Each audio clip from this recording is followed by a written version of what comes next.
All right. And we are live.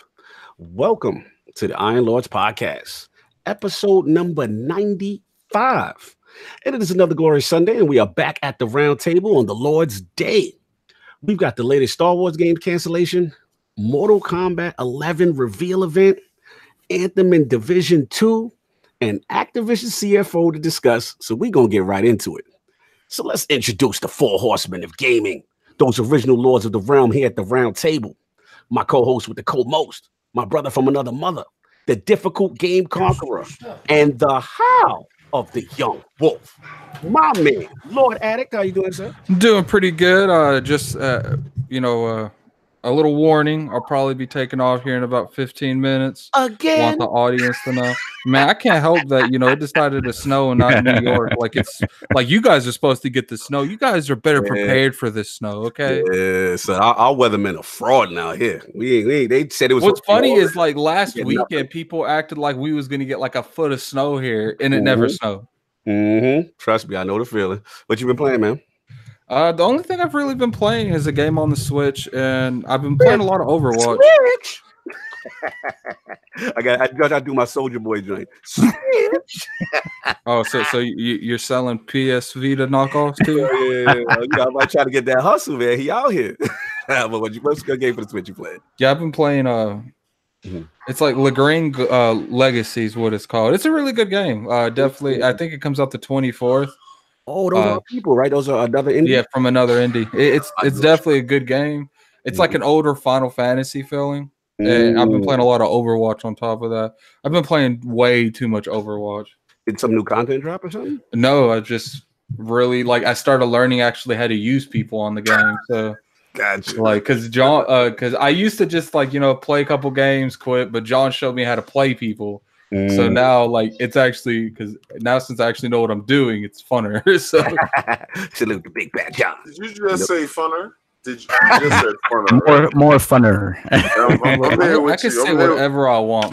Listen, I'm here with you, Broner. You ain't the only fraud out here, Broner. I got you. No doubt.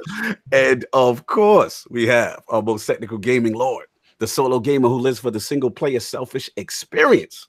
And also the Sostradamus, Mr. Offline Profile Illuminati and Lord Patreon of the Iron Bank.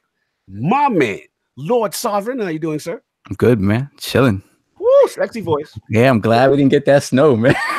Yeah. I was prepping. I was ready. I was like, wifey and I were just huddled into a corner. We're going to watch boxing. We're going to watch movies. And then I look out the window and it's raining. I'm like, oh.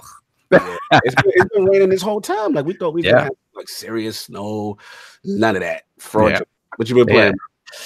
Not much of anything this week. I think I clocked 75 hours of work this week, so very, very, very little of gaming. But I did pick up the Switch exclusive Traffic Strikes Back, No More Hero.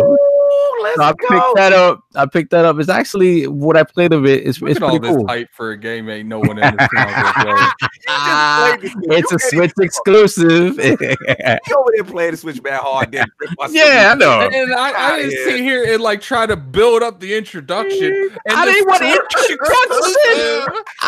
No, because I have to say, I have to always preamble what I say with Switch exclusive, so that King doesn't jump down my throat about playing. Can't play it anywhere. Yeah, pause. Switch exclusive.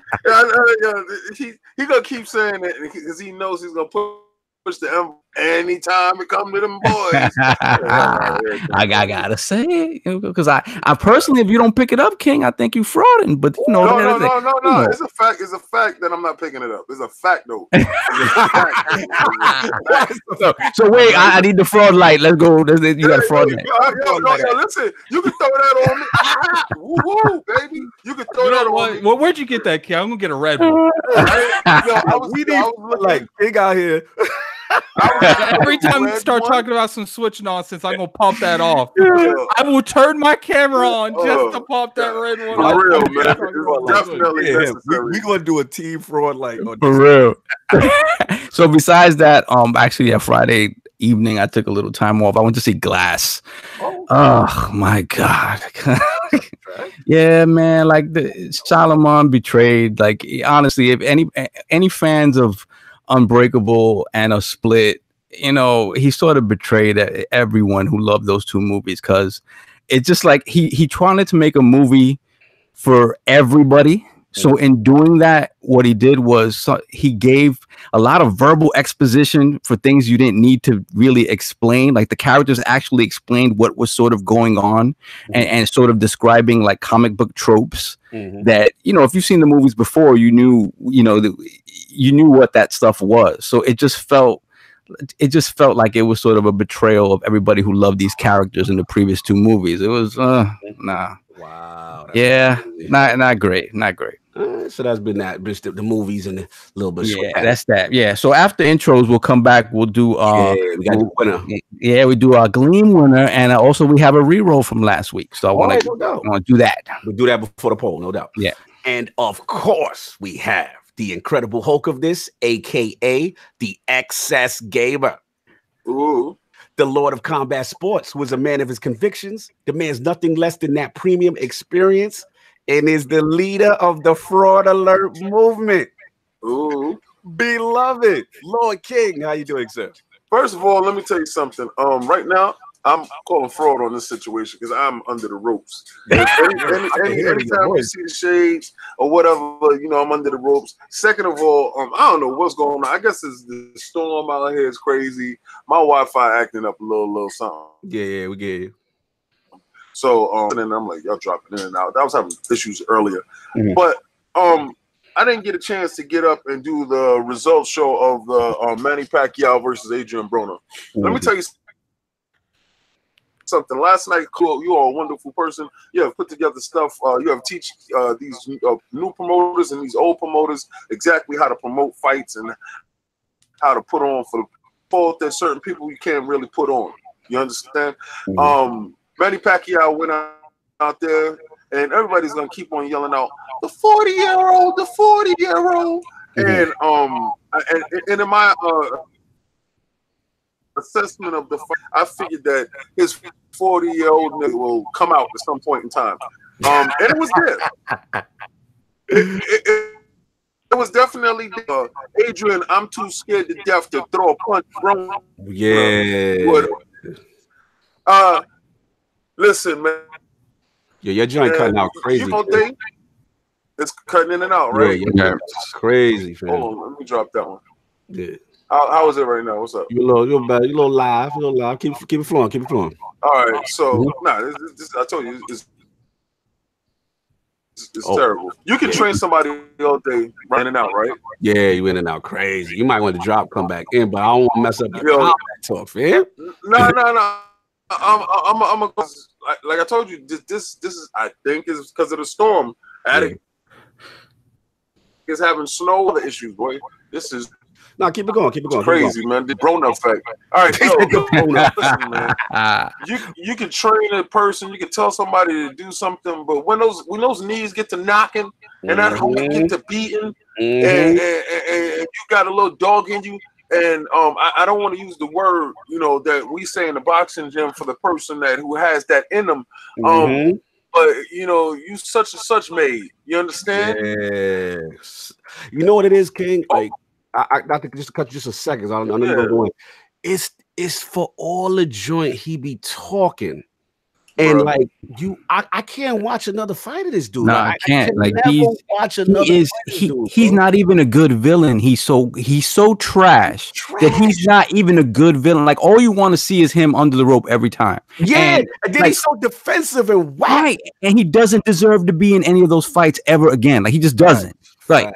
I say this. That was his first pay-per-view, and I'm gonna say this, right. The reason why. Adrian Broner, please, I hope to God that you watching this. I hope on God you watching this. I hope somebody links you to this, and I hope on God you hear this. Anytime that you're supposed to get a fight from now on should be winner take all, brother. Facts. You should not take $1 home, because anybody that's seen Badu Jack with his head split open like he got hit with a hatchet in his head. That was crazy. From the 7th round on, the guy was literally, he probably lost a pint of blood. I thought he was going to pass out from the blood. Seriously, that was insane. Is that what you were admitting on Twitter? He's like, someone lost this fight. He's lost too much blood. It looks literally like somebody took an axe to his head. Yo, literally, Addict, I swear I would never ever call for a fight, but first of all, this dude was too far behind. He was not gonna win, but his fighter's heart had him push. The whole card had in heart. UFC, they probably would have called it. Yeah, they would have called it. Any person in their right mind would have called it. Like, I'm looking like somebody gonna call this, right? Because I remember that Matt Metrione fight, they called it, and like he didn't even want to because his head wouldn't stop bleeding. Bro, this dude's head couldn't stop bleeding. Then he got hit with an uppercut in the 11th round, and it profusely bled. But to speak of somebody else that was bleeding and from a different orifice, bro, oh, the glasses are. I'm telling you, man, on everything, man. What's up? Don't ever put your name in your Mayweather's name in your mouth, bro. Facts. Like, you are nowhere in shape or form in this guy's circumference in his stratosphere. For you to even think that you can compare to yourself as this man who built up his legacy, who fought bare knuckles, Pretty Boy Floyd, who washed your behind up. So you even talking about it, like, I get so irritated because last night I was like, man, shout out to Pacquiao, man. Shout out to Pacquiao for trying to make the fight. He chased the guy all night long. Yeah, and then what pissed me off, Solver King, is like the interview dude gonna give at the end. Yo, I beat that boy. I beat that boy. I'm like, are you? This is the thing. This is what makes him not even a good villain, because it's like, dude, now you're delusional. Now the man has a mental issue. There's something wrong with him, and I think it's just stupidity. Like, he's just an idiot.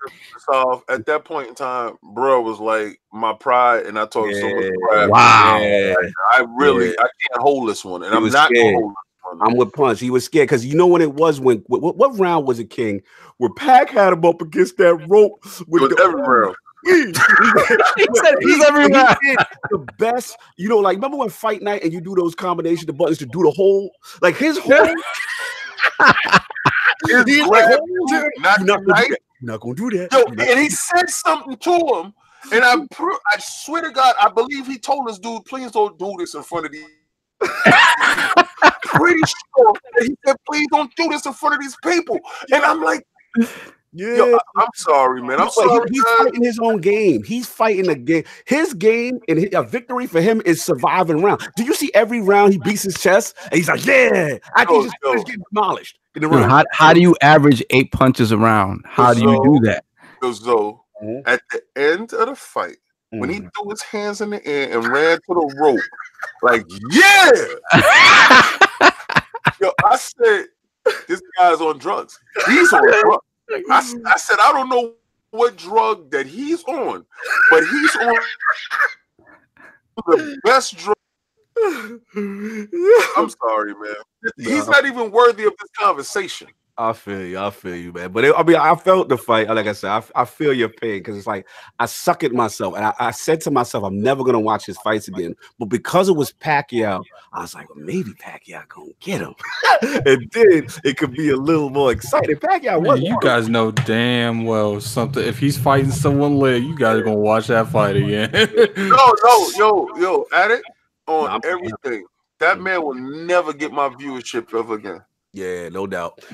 He's the straight up worst. The worst. Yeah, what you been playing, Kane? Assassin's Creed Odyssey. Like, it's okay. I was low key boycotting the game. But then I brought myself around to it, and Strange Brigade. Shout out to Chris. Yeah. That's what's up. I interviewed those devs that was it Rebellion. They're really cool guys.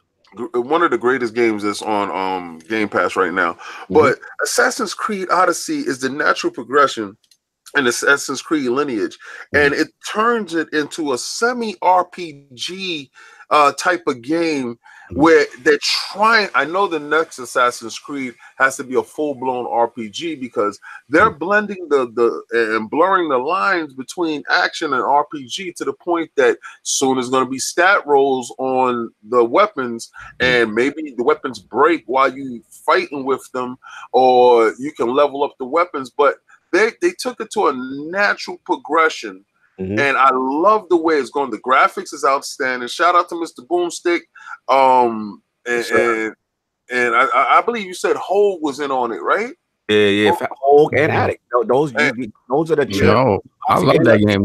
This is so much game there. You talk to me like in a year when you finish it. Last night I was playing it and I was in a party of Diller and I was like, man, I really feel like this game's just never gonna end. Like I'm like level 41. I got like 62 hours into it. And I'm just like, this game's literally never gonna end. Who killing them dogs in the back? That's Addict over there. He got bad Wi-Fi. It's the snow coming. What's going on with Iron Lord's podcast? You know when the snow come, they got to get real live fur for the heat. No, it's my roommate's daughters. That's all good. No, so that's been it, King? Man, yeah. Like I'm so disappointed with last night. I had this. Shout out to Ciroc. Shout out to Ciroc. I had to go and celebrate with Manny Pacquiao. So shout out to Ciroc, man. I mean, man, I'm in disbelief. People was hitting me up like, yo, King, should I order the fight? Yo, do not call me asking for your money. I'm not Adrian Bro. Yo, Addict, yo, Boss Move said Michael Vick is on the podcast.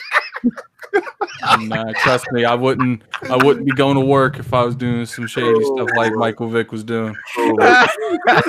You making too much money. Right now. Anyway, of course we have the Lord of the Cooperative Experience and the gaming ninja himself, the Shinobi, LordCognito. Spreading that realness in the realm of the ILP. Not telling you what you want to hear, but what you need to hear. UFC last night, Solve. Woo, Lord, the messenger. Let's talk about the GOAT, the UFC Killer Shaw. The man everybody was talking about. This is the dude. He beat my man Cody twice. They was like, he's the dude. Yo, he got knocked out in like 50 seconds, right? Yo. I heard somebody got flushed out in like 5 seconds. Something crazy. Something awful. Yeah, something awful. Like, give me your perspective, son.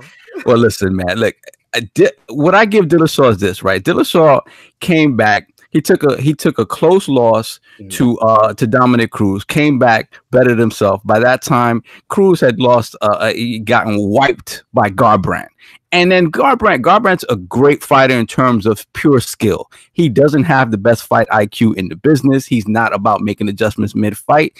And Dillashaw wiped him twice. Dillashaw is a great fighter. That said, he had to go up against Cejudo, come down 10 pounds to fight Cejudo. This is the dude that beat Mighty Mouse. Yeah. This is a kid that he's an Olympic wrestler. Yeah, Olympic wrestler.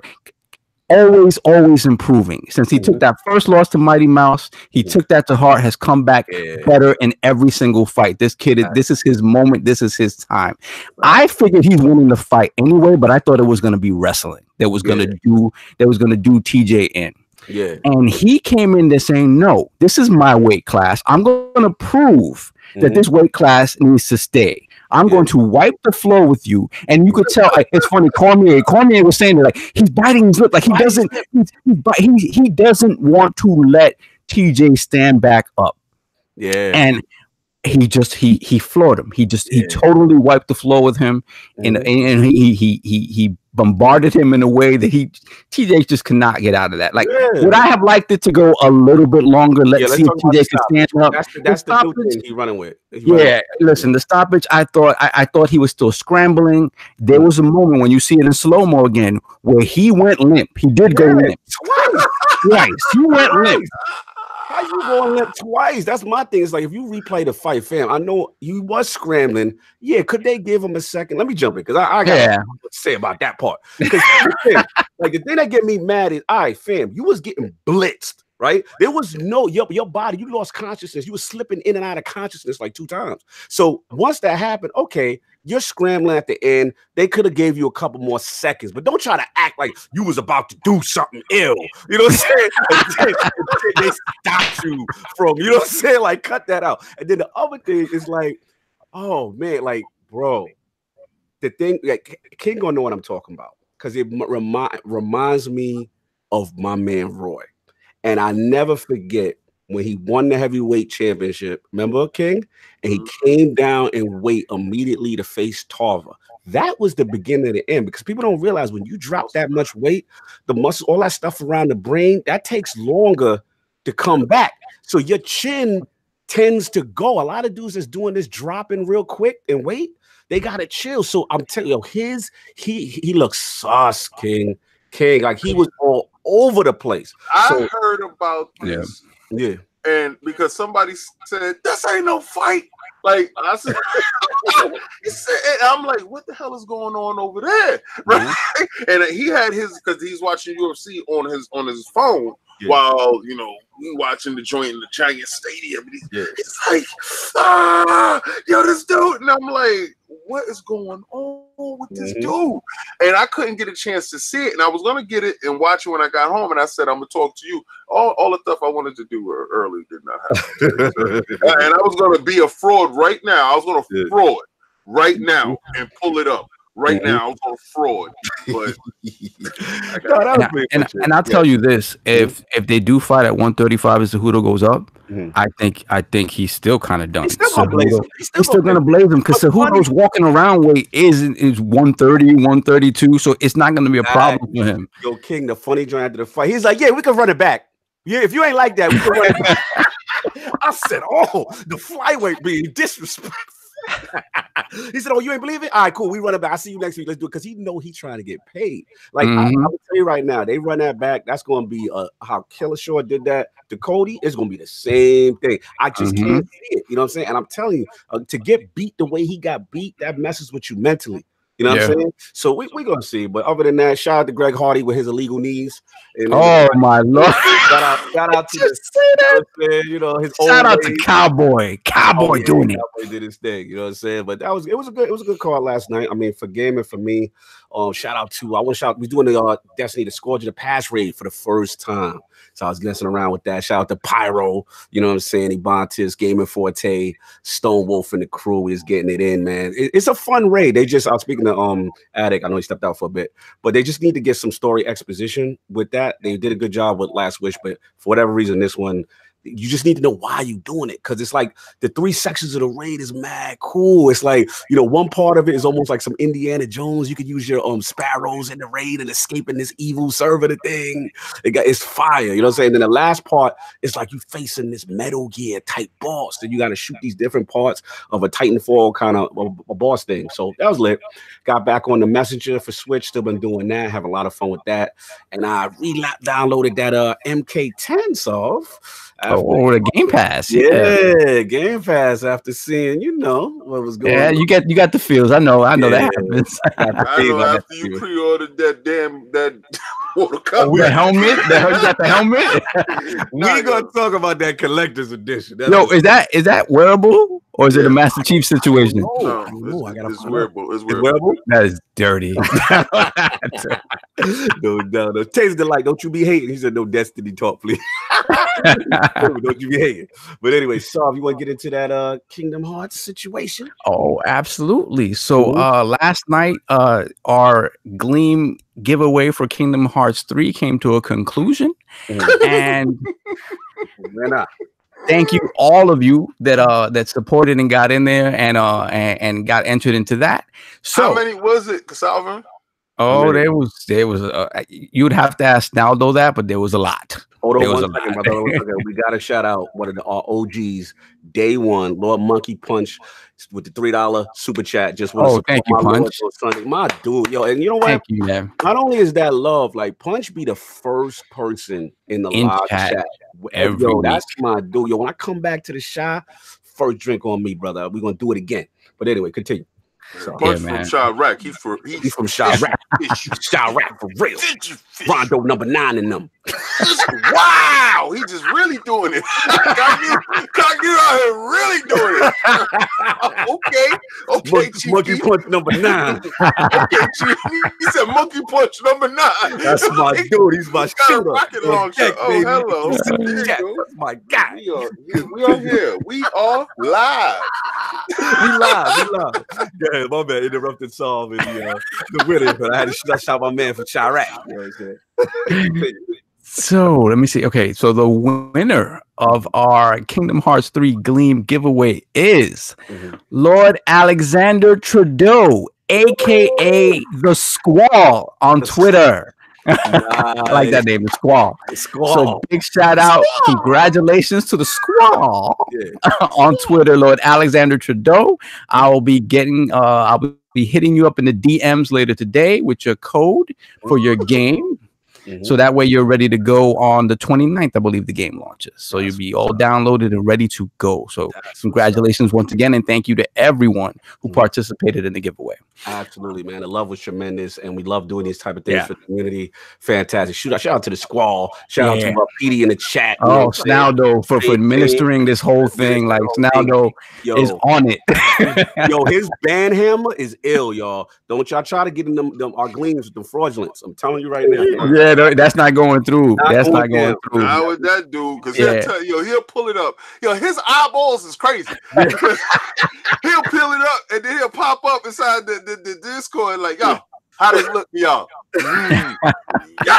You not play, so it's not. His eyes is crazy. You know, stay tuned for the next giveaway. We probably stay tuned for the next one. Yeah, actually, we haven't decided what game that's going to be. Yeah, but we're going to do it. Absolutely, man. Anything else? Oh, sorry. Yeah, my bad. Yeah, we have that re-roll from last week. Lord Cat Daddy has graciously offered to pay forward his $20 gift card giveaway win from last week. So we're going to re-roll that right now.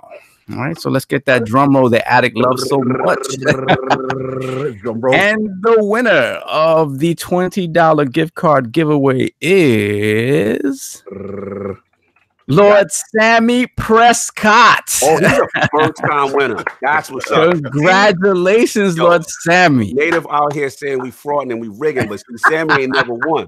Native, you use the fraud. Like for all that combat talk yesterday, not one time did I see you pop your little head out. You shut up. So shout out. Oh yeah, and apologies to last week's winners too. I've been a little. This last week was crazy, so I will get all of your codes and stuff to you during this long weekend. Boogie in the chat. What's up, morning? All that. Shout out to Stream Team exclusive L Bugs. Already know. So let's get to the poll with the announcement of Bungie parting ways from Activision and assuming full publishing rights of the Destiny franchise. What do you think is the best course of action for Bungie moving forward? The winner at 58% of the Bungie dating game was the Stay Single and Multi-Plat group. Coming in at second at 21% was the Hey Girl. Phil's on my one group. Hey big head. Hey big head. Coming in at third place at 15% was the Sony out here at 91 million. Live your best life group. I'm dead. And coming in at last place at only 6% was Change of Heart. We rolling with that epic group. So shout out to all the lords who participated in last week's poll section. What do the lords think about this? I think Phil got something to say about this. I think Phil got something to say about this. Anytime the man, brother shot his shot, baby. You gotta see that. He, from the free throw line, Phil was like, he pulled up like early. Hey, you know Hey, man. What you thought, Saul? What you thought about? Yeah, man, I'd rather them to stay solo, but I think, like I said, like that gives them the opportunity to do something exclusive with somebody when they feel like it. So, yeah, do I think Phil slid in there and said, "Hey, man, let's see what we can do. You keep working on that other stuff, but let's see what you and I can do." It'll be interesting. Yeah. Shout out to my man, Lord Death Sega. Oh, Death, thank you, man. What's up, Lords? By the way, brother, ESO expansion is fire. Death, get at me in the DMs. Let me know what you want from that Teespring, my brother. Damn, we just bribing like that. No, he won last week. He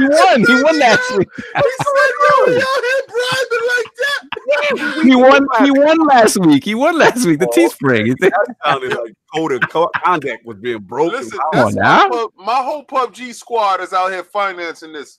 Shout out to my PUBG squad. Shout out to my team, the original PUBG snipers. But everybody, we know who you are.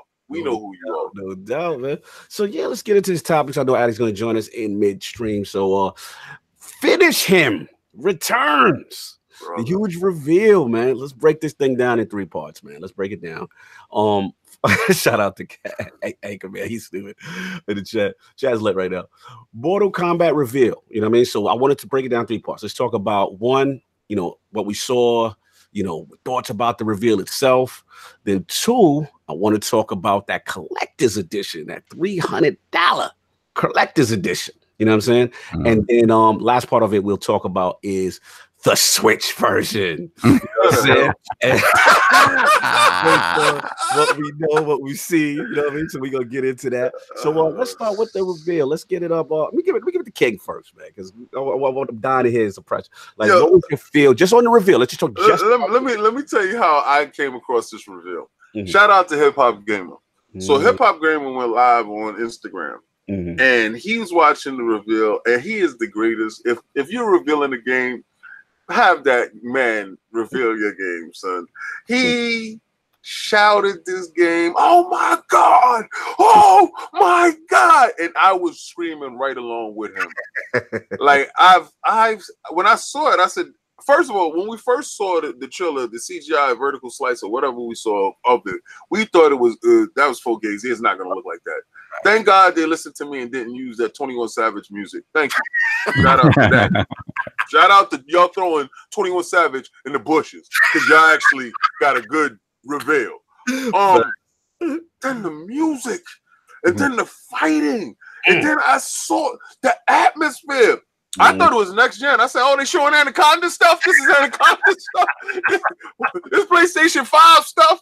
And facts. True question, the real question. Are we rushing to the next generation? Did you see what this game looked like? It's a good one, man. What you think, so? I mean, they almost feel like everything's hitting its stride, right? Almost. Well, that's what happens, man. Like when you have a generation that runs long, again, like, before last gen, generations were 5 years and you're out. Next. Last gen, because of the economy and what have you, lasted nearly anywhere from 8 to 10 years, people would say. So yeah, games get more of an opportunity to people, get to know the hardware, and stuff just starts looking and running better, and they start to maximize what these machines can do. And now, everybody's moving on to the next thing. So, I mean, can it be argued that we're always trying to move too fast? Yeah, absolutely. But I mean, hey, whatever comes down the pipeline, like this is looking fantastic. Cyberpunk, Last of Us, all this stuff is going to be looking ridiculous. But hey, it looks like it does not belong so far on this console generation. I don't know how they doing it, and they keep doing this. Yeah, same thing. Yeah. I mean, I'm gonna jump in too, because it's like same thing as King. When I first saw the joint, we like, all right. Same when I saw it was the Game Awards, right? We were like, vertical slice. That's cool. It looked nice. You know what I'm saying? But shout out to 21. I agree with you, Psycho. That 21 Savage straight in the bushes. I wasn't there, and there's no disrespect to hip hop being on it. Just he wasn't the right stylistic choice. Not him. He's got it. He's just not the choice. So, but the joint though, and I'm seeing it, and I'm like, man, like it looks so crazy. You know what I'm saying? It's more out of control than ever, and I'm just proud of them. Like, because let's be real, like Mortal Kombat had that stage, like maybe before 9, right? Where they were in the bushes. Like they were trying to find themselves, and it's not until they almost did that soft reboot with 9 and reintroduced it, and it came back with a passion. So, and what I like what they doing is, did y'all see the story mode reveal? What Raiden doing? Well, yeah. Raiden just out here violating. Like he's just murdering people. You're not supposed to kill elder gods, fam. What's going on out here?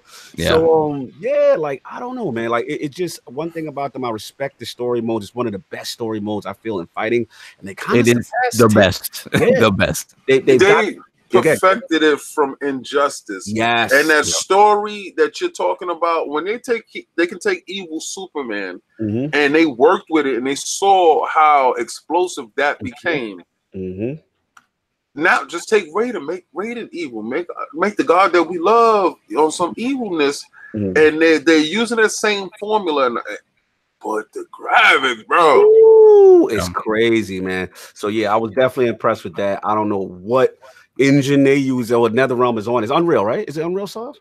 I think it is Unreal. Should be Unreal. I think it is Unreal. Yeah, that's Unreal. They own it. You know what I'm saying? So that's the first part. So I definitely want to jump in on that. Then I want to get into also, unless King was finished with the graphics and impressions. No, bro. Okay, I want to get into like that collector's edition now. Get the hell out of here. So what we got? We got the $300. You know what I'm saying? GameStop joint. And then they talk about coming with the Sub-Zero mask. You know what I'm saying? You get the mask. Now, mind you, King, we are getting the game. We're getting the game. The game is included. They learn from other dudes dropping $500 system games with no game inside. Like you can get the swag. With no game. But so we got that. We got the exclusive steel case and magnet. We got a 1x1 scale scorpion mask. Collector's box, you know what I'm saying? So like, King, like, is this out of control? This is a very conflicted topic on Twitter. I'm seeing people on both sides of the fence. I'm saying people saying like, shout out to Boom, like, yo, that's day one. You know what I'm saying? No. So, he showed his receipt. He got his pre-order up. Did it? Sure. Boom is a real dude. Let me say, first of all, take yourself to anybody who wants that crap. Don't do it. Go to Sideshow. If you're a Mortal Kombat fan, go to sideshow.com, sideshowcollectibles.com. Go in there, put in Mortal Kombat, and actually go pick out statues and stuff like that. You can get a full-size bust for that price. With your character's face and all that, and you can put it to the side and it looks beautiful for that. You can buy the game for $35 digital or whatever. Do whatever you're gonna do.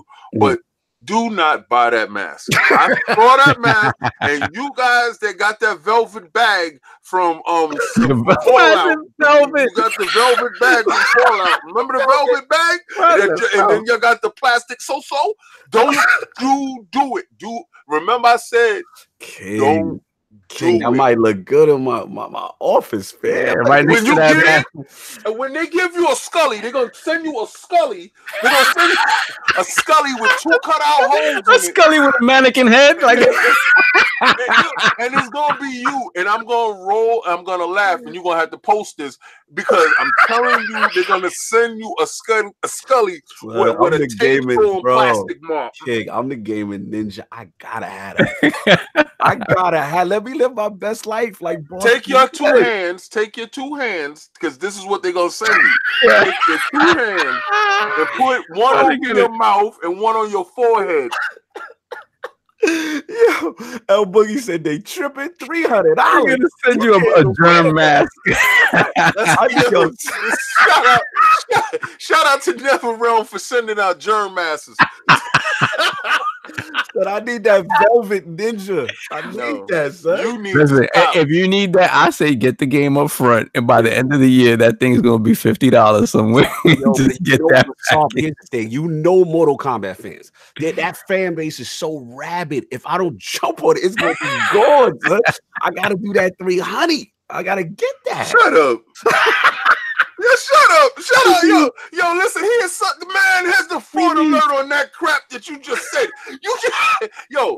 I don't really like to call you out because these dudes don't know you like I know you. It ain't no way on this earth you spending $300 on a fraudulent paper mache mask they're gonna send you. Get out of here, that 3 is steep though, man. Like they just jump like you see 150, maybe 2. They just jump straight to 3. Stop, and they ain't doing natural progression. It come with the game, though. How they didn't do the natural progression though? Yeah, there was no upward trend to this. It was just 3. That's like when PlayStation was like 600. It's like, wait, your last console was 2. Like, where'd you get 6 from? They selling you a Switch. They're giving you Switch numbers. Like, you literally could go out and buy a Switch. He needs a companion for his Master Chief helmet. Exactly. So I know what I'm at. He needs to have something parallel to it, so there's balance in the room. His feng shui is off right now. I got the Halo 3, the Halo 3 one with the Master Chief joint. You know what I'm saying? Then I'll put that little one right next to it. Oh, it's gonna be lit. You know what I'm saying? Cognito, wasn't that when it came out $150, right? Yeah, Master Chief joint was like 100. Right. Okay. And I got it for like $35, like after they couldn't sell them no more and they was giving them away at PC Riches. I got an extra one. But where is the progression? Yeah, like, they are wild. And the mask look like garbage. Nah, the mask look hot. Bro, no, it's not. Stop. The mask is hot. You gonna make me pull it up, son. That joint is. And you gonna make me pull out the Velcro bag. You gonna make me pull out the bag that they send dudes out there. Stop, man. You know what they doing to people. Stop. Don't fall for it. No, we just can't. We just fell off of this debacle. Stop, man. I'll see. Let's see as we get close to release. So we got that, and now let's get to what we're here for. Yeah, so it looks like there is a confirmed Switch version. What did you just say? What we here for? We're not here for that. This is what we're here for, sir. Why? So they can have one monk in the background?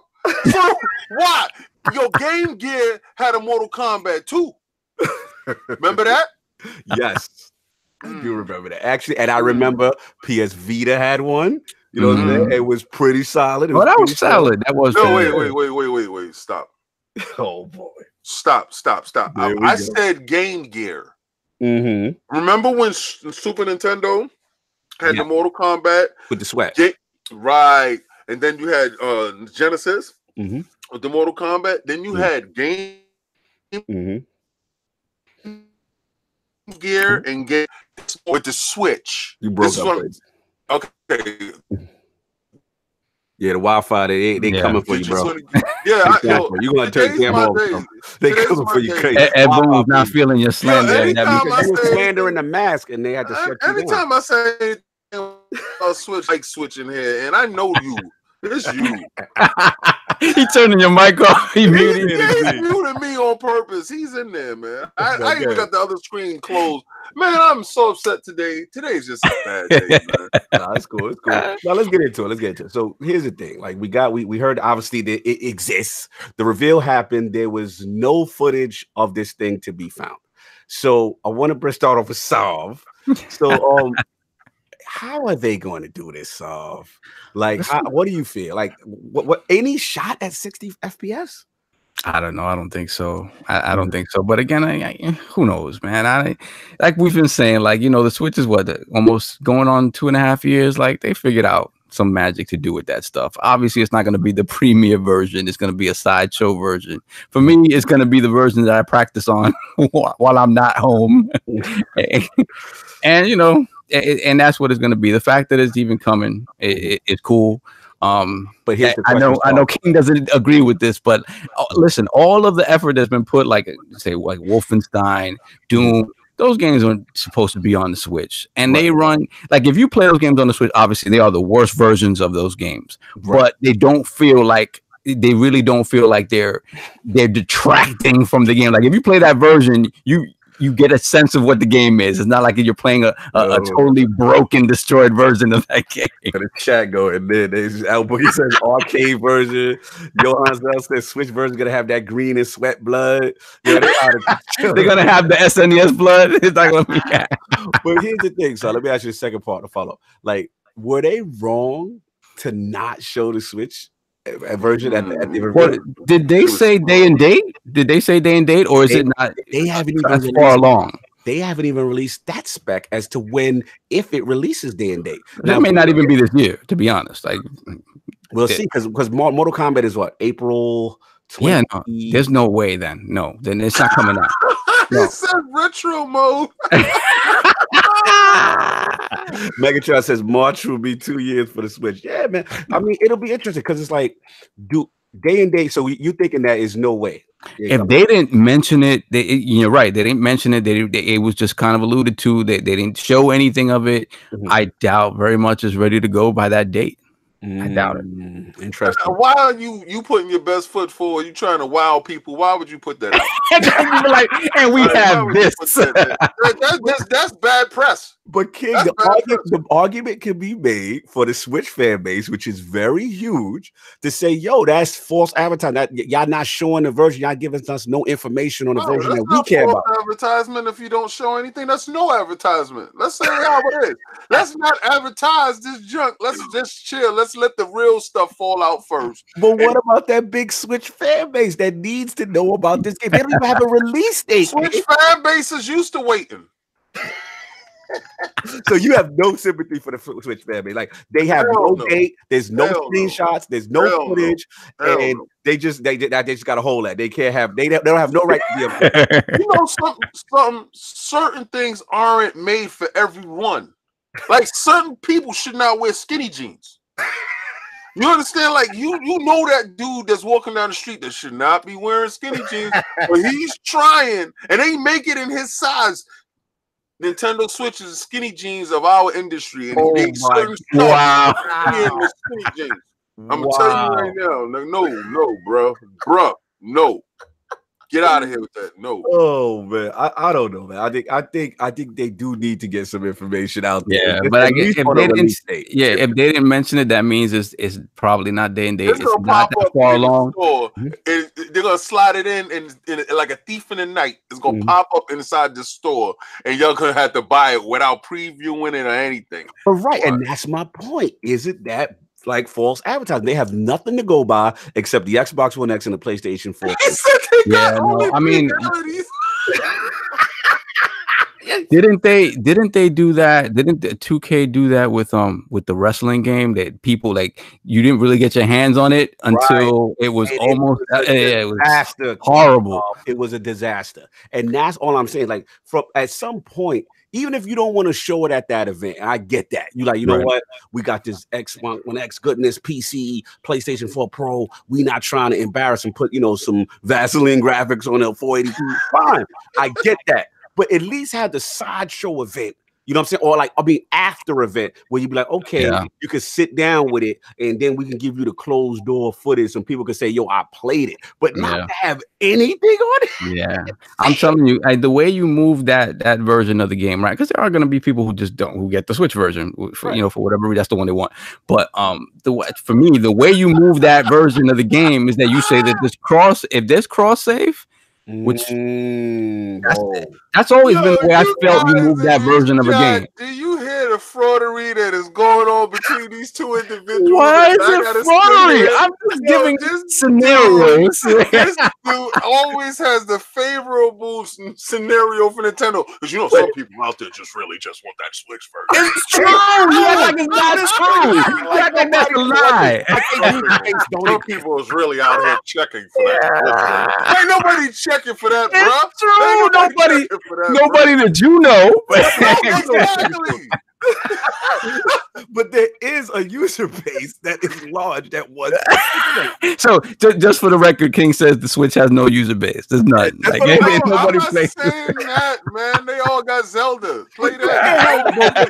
That's the thing, though. We gotta call fraud on King right now. Oh, it's gonna be the shell shaded version. We getting the shell shaded version. We gotta go for because the thing is, he kills us when they be like, "Oh, there's the big AAA title that ain't coming to the Switch. There's the big AAA title that ain't coming to the Switch." Switch. They're trying. They're trying. Yo, they know you can't put lipstick on a pig. They know this, man.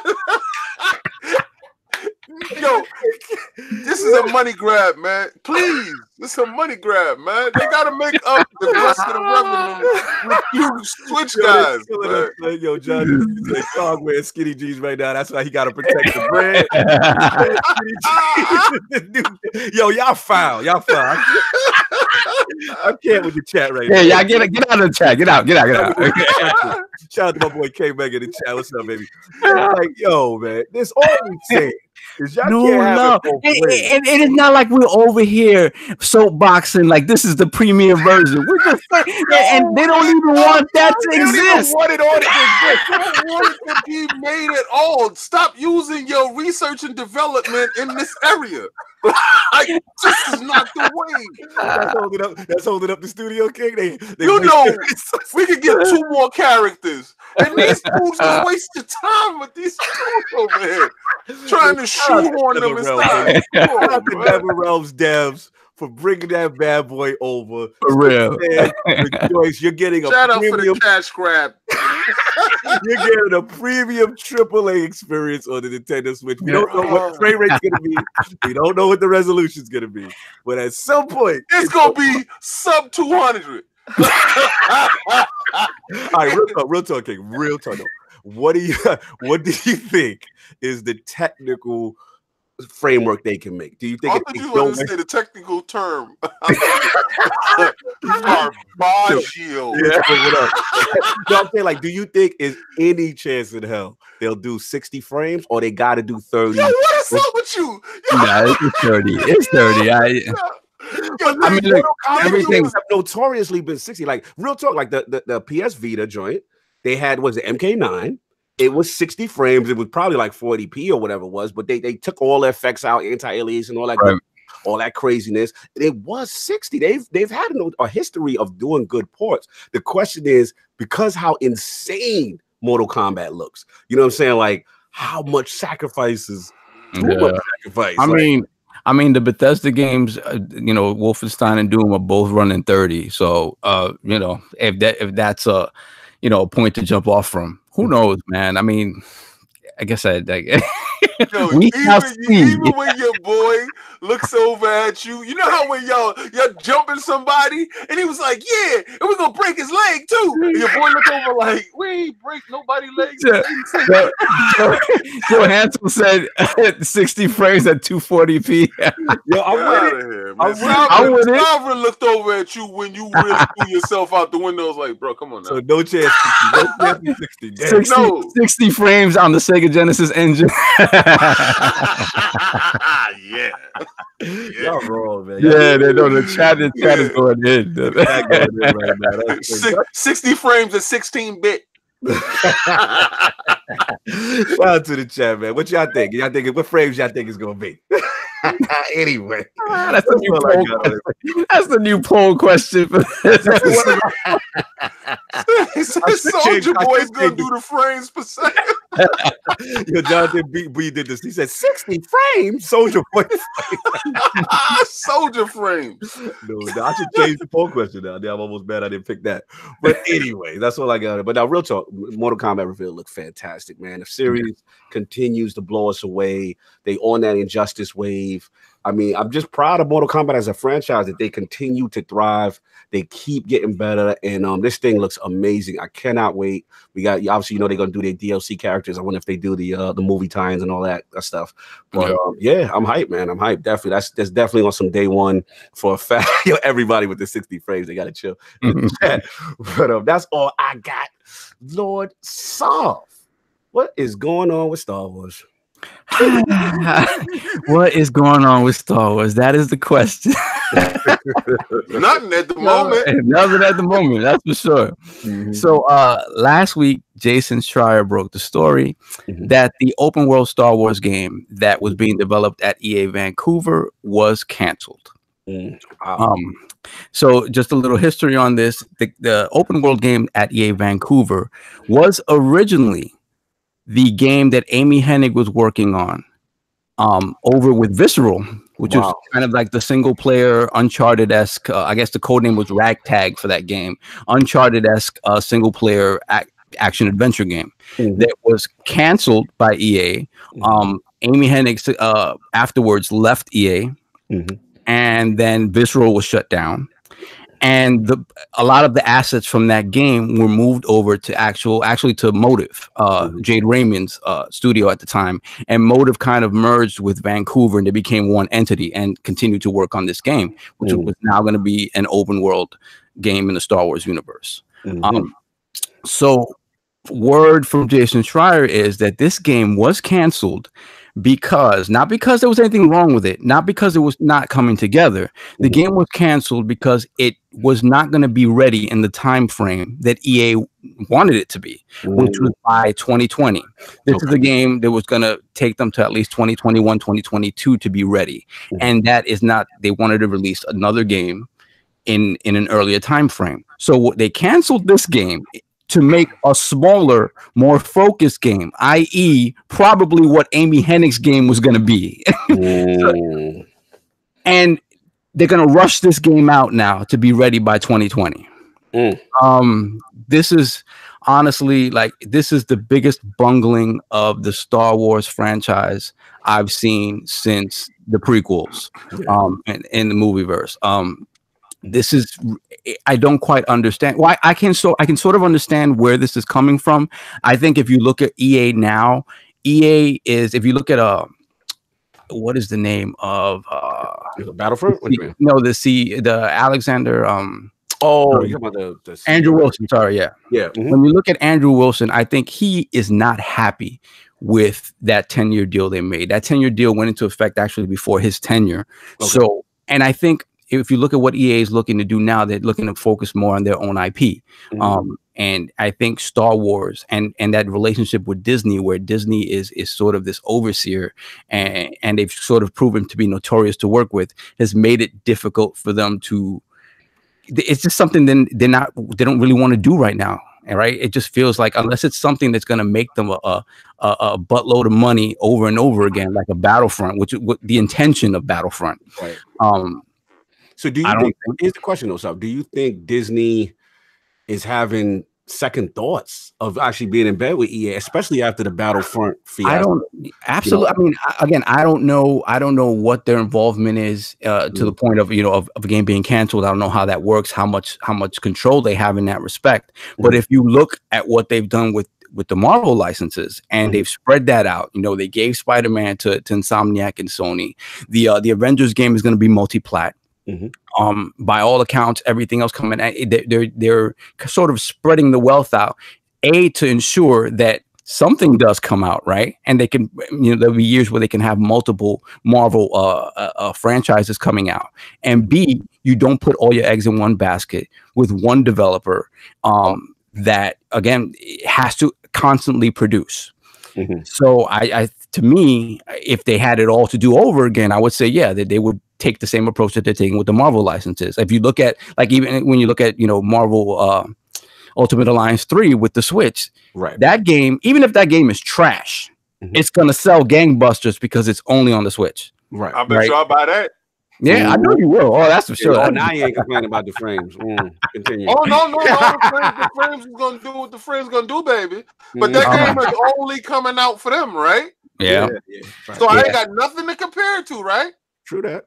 So obviously the internet had a load of opinions on this. And I want to know what you guys think, because to me it's pretty disgusting, to be honest. Because what bothers me about this is that you can be sure that unless Disney pulls out of this deal some way, shape, or form, and I would love to have Lord Hogue on here to see just kind of his opinion on that sort of stuff. But unless they pull out of this deal, you can be sure as hell that Battlefront 3 is coming out.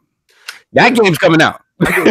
Here's the thing. Let me jump in. I mean, I'm not a Star Wars fan like that, so I'm not even gonna throw it. Right.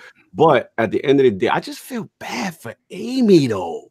It's like what is it? The Project Orca Star Wars game? That's what it's supposed to be called. So it's like, why every project she's associated with is always some creative control scandal or the game get canceled. I'm not saying she's the problem. I'm just saying, like, I just feel bad for her because, like, she's apparently obviously this really good person as far as making these great story or, contributing to these great story-driven games. So it's like to see another project of hers now not come out, it's concerning. And then obviously we got to see they now redirecting it to this other mini project that's going to come out around Anaconda in the new PS5 or whatever. That's supposed to be on a smaller scale, not open world, whatever. But they're starting that from scratch right now, basically. I know. And then, we got the thing I got a little hope on is the Respawn one. Doesn't Respawn has a Star Wars game coming? And that's the thing, though. There was no indication that game is a single player game.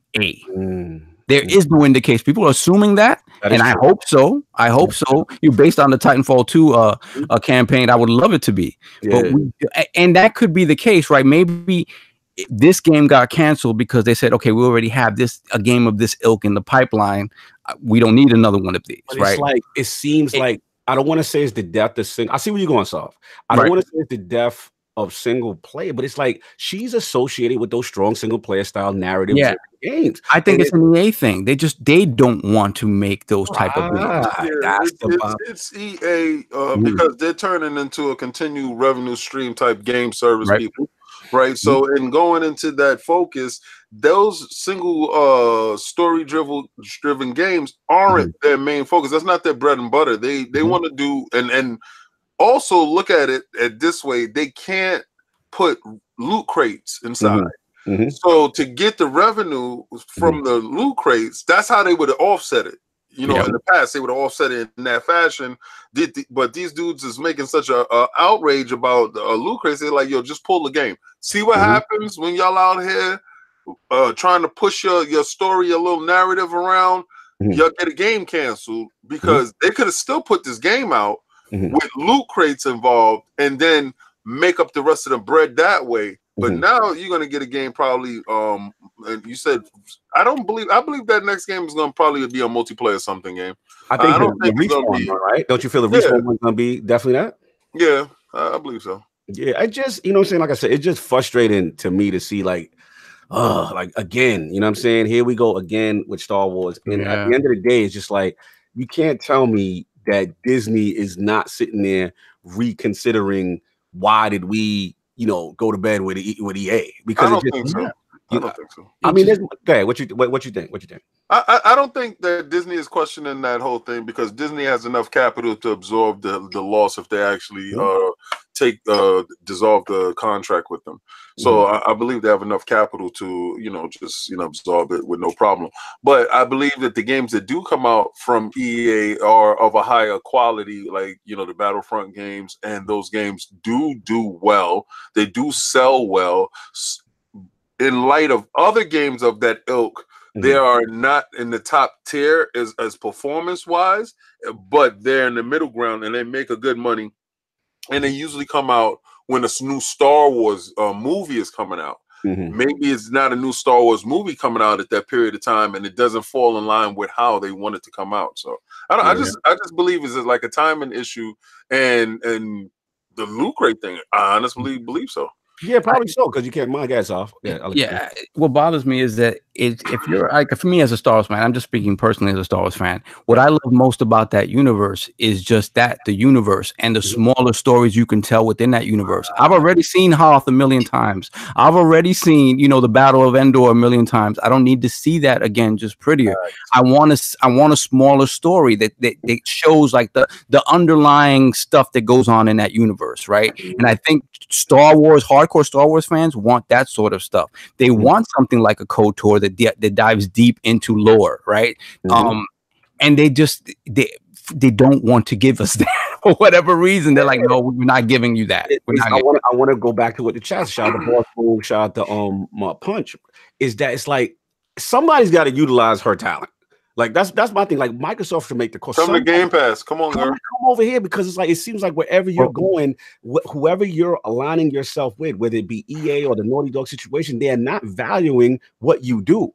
So come to a place where you're valued because clearly it's not it over there, and that part is sad to see. And all I would say is I hope she is involved on some level on the new project. She's doing her own thing. I know when she left EA, she was like, yeah, I'm doing my own thing. I don't know if she mentioned if some opportunity arose that she'd be interested in doing something, but I know she was doing her own thing immediately after leaving EA. My fellow camera brother. Listen. I'm going to give you your intro from King. My brother from another mother. No doubt. Is that kid over the building holding us down? What's going on, baby? What's up, y'all? Y'all can hear me? Yeah, man. Thanks you for coming through, brother. Appreciate it, man. What do you think about all this Star Wars stuff, man? What's going on? I mean, just to give you guys a heads up, I know everybody have like mixed feelings, but I was actually a big fan of the Battlefront that they came out with. Not the second one, even though I appreciate the campaign, but the first one, like I spent like between Xbox and PlayStation, I spent hours, like Christmas vacation on that thing. Wow. But as far as like the games getting canceled, it's troublesome because every time anything that has to do, I feel like Amy Hicknick, that's what her name is or something like that. I feel like it's either the verge of shutting down, canceling. I feel like she's not getting her due, and she's like some highly praised writer for games. You know what I mean? So I feel like EA, I really don't understand like what their stances of what they're trying to do. When they took the Star Wars deal, this deal with Disney, they had the Battlefront, they had Respawn, and they had Visceral doing a game, right? So they had 3 studios that they was dedicating to this, and all they came out with is Battlefront, pretty much. Yep, that's it. Yeah. See, I don't know. And what was the game they canceled? Because I could have sworn the Amy Hennig, apparently it came out. No, that was canceled already. Like right. This a couple years ago. This multiplayer game that they just canceled were using assets from Amy Hennig's game, right? So basically, that game was going to be more like a single player, sort of like Uncharted type experience, very focused, very linear, but it was going to be a story in the Star Wars universe. I know why they canceled that shit. I know why they canceled that. Sunday. That is easy. They canceled that because they couldn't monetize it. Right, but we monetize that. We know. But the thing is, they canceled this one now. That was supposed to be an open world game in the Star Wars universe. They canceled it simply because it wasn't going to be ready in the time frame that they wanted it to be ready. Not because there was anything wrong with the game. Yeah. So they canceled this one in order to rush out another one to have it ready by 2020 instead of 2021, 22, where the other one was going to be ready. That's kind of stupid. That is, and the thing is, in that time frame, what kind of game can you make in that time frame, right? A smaller, more focused game, kind of like what Amy Hennig was doing. Because I'm not saying those games are small, like Uncharted takes forever to make. Sovereign, did they say that it was going to be a smaller, focused game? Mm-hmm. Yeah, they said we're working now on a smaller game that'll be ready by 2020. Well, it has to be if it has to come out next year. It could be just a multiplayer only smaller game. Yeah, there's no indication what type of game that is. Right. So I really believe it has to be a regeneration of revenue. It has to be one of those games where engagement becomes key. So they can buy like t-shirts and stuff like that, or they can buy blasters, or you can get Obi-Wan Kenobi by purchasing him. It has to be a way for them to get continuous cash, and I know EA is on that wave. She needs to go to Sony. Sony is the king of the. But she was there. She was at Naughty Dog. No, but I mean, she needs to go back. Like, because maybe they lured her over there and said, yo, listen, you can come over here, you can make these games that you like to make. And then the hierarchy changed, and she's no longer viable when they're going in a different direction. It's not her fault. No, I get you. I'll definitely hear you. I don't think it's her fault. I just just feel that she has a specific skill set, and it just seems that with these big, publishers, that for whatever reason, it just doesn't fall in line with what they're trying to do, either from a monetization standpoint or what have you. So it just feels like all her games seem to fall the wayside. My thing is, got hired by the wrong publisher. Yeah, if she's gonna get in bed with somebody, it has to be with somebody that's willing to let her do her thing and not meddle. Exactly. That's all I'm saying. Like she honestly belongs to Sony. True. But it didn't. The whole thing start with the whole Naughty Dog and the Uncharted, and they wanted to go the direction. And I don't want to get into conjecture, but like either they kicked her off the project or they didn't feel the direction, whatever. And they went somewhere other direction, and then all of a sudden she's out. So again, it's tough. It's tough, man, because you would think Sony is the place. But I don't know, man. And then again, I could be, championing and pom-pomming out, and maybe it's some real issue with the way she does things. I don't want to be. Maybe this when there's always an issue, and the common denominator is one factor, then you're gonna have to start looking at the factor. Yes, and I know nobody here wants to put that form of indictment on an individual at all without knowing anything at all, because I don't know a damn thing. But I do say this: if it walks like a duck, it's a duck. Now, I'm also want to say that give her a shot and let her get a damn game out. That's what I'm saying. So we can see if it is her. Exactly. That's what I'm saying, King. Just let her finish her project. Yeah. In terms of the work, no, it's not her. Like she's able to put out a great story in a game. Like she's done that. She's proven that. It's just for me, like I don't. Who knows how she? Maybe she's a diva, or whatever the case may be. Like who knows? But I think EA was just the absolute. EA was either EA or Activision would have been like the worst places for her to go, just because of their culture is changing to be. Like you said, they need to monetize every little last thing. That's what they want. This is where they're going, and that's just not the place for her. Jade Raymond left. Jade Raymond left. The same thing. They took Motive kind of out from under her. They took the Star Wars game out from under her. Jade Raymond bounced. She's like, I'm out. I feel like she should. Obviously, where I would prefer her to go. Where I got. Of course. In my unbiased opinion, I think Ubisoft would be a nice spot. Because the diversity of games and content that they put out they have a good balance between monetization, single player experiences. They can literally put her on an Assassin's Creed product, they're not afraid to like dabble in like new IP. So, bro, no. Like, listen. Don't do it. Why you say no, King? I want to know why you say no. Because right now, Assassin's Creed is living its best life right now. Like from what are you saying? She a jinx? She's a jinx to these games. I'm not saying anything. I'm not cashing no aspersions on that woman. And I'm gonna tell you right now, just stay away from over there with stuff I like. You're inferring that there's some negative connotation. Let's see your thing. Do your thing. But we already got this part. This part don't need no extra sauce. I agree with Smooth though. I gotta agree with Smooth because Ubisoft have been the ones that've been able to throw monetization in their games in a way that's unobtrusive. Like it's not you can engage with it or you cannot, and the experience doesn't change. I feel y'all, but low key, I do agree with King on one thing though. It's like we can't act like Ubisoft don't be awesome. Like they're the dudes. It's like, yo, you want to skip this whole part right here? we got that loot box in your viewers. We got listen. I got Odyssey for free, right? Shout out to Microsoft and shout out to Discover Card. I told y'all how to do the hustle. Y'all don't want to do this shit. I got it for free. So I'm talking to Chris while we playing the game. Yeah. I said, yo, I got this for free. So I got a free $50. I got $50 to spend. Yeah. And he was like, what? I said, yeah, I'm just going to go in right now. And I went and bought the biggest package they had inside, $50 to level up my character, make fly clothes. Yeah. Had that fly jersey. He had to have the nice little logo on the joint. So he don't like what I do because he earned his stuff in the game. And then here I go. Jonathan B said you got Amy hiding in one of them boxes behind you.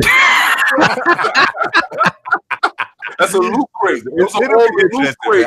I'm with Kid though. I hope Phil pick up the phone, man. He needs to, man. He needs to pick up the phone. Yeah, she needs to home. Get in Game Pass. Get in one of them studios out there. You know what she should do? Put her on Sea of Thieves. Oh my God. They ain't got a story. Put on Sea of Thieves. They don't have a story. Put on Sea of Thieves. Y'all want to sit there and mess with my stuff. Watch them mess with Get the hell out of here. The last thing I want to say about this is that another thing that sort of this cancellation sort of indirectly affects is the weight on Anthem's shoulders. The weight on Anthem's shoulders is already big, right? Perfect transition. This kind of amplifies that even more because it shouldn't, but it does. Because for many people, this is BioWare's this is their last chance for BioWare. This game has to hit, and with the knowledge that you're probably not getting any more of this single player type stuff at all from EA in some way, shape, or form, they're gonna try to get around making this type of game. I just think it just puts a lot of undue pressure on Anthem. Shout out to K Mega. He said, "Hell yeah, put them on Sea of Thieves." Yo, wait. What are you talking about to put pressure on Anthem? Anthem ain't got because no Anthem is like the.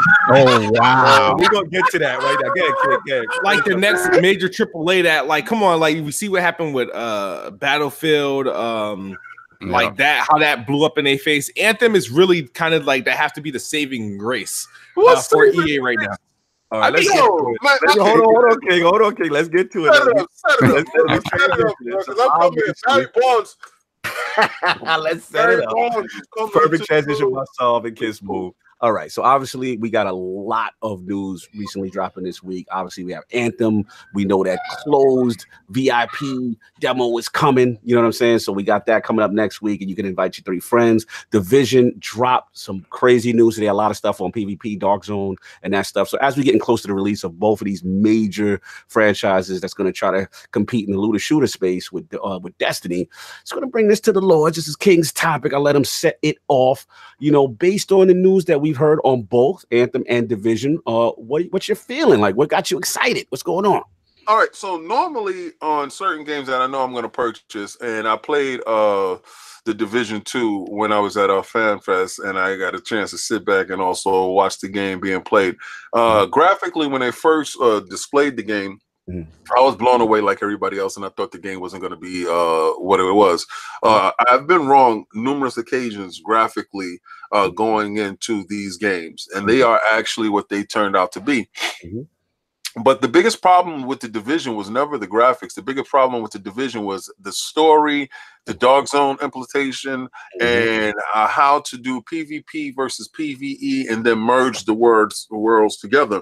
Facts. All right. So you never had the problem linking up with your friends. You was always able to link up with your friends. But when you went to the Dark Zone, you was terrified of these grinders.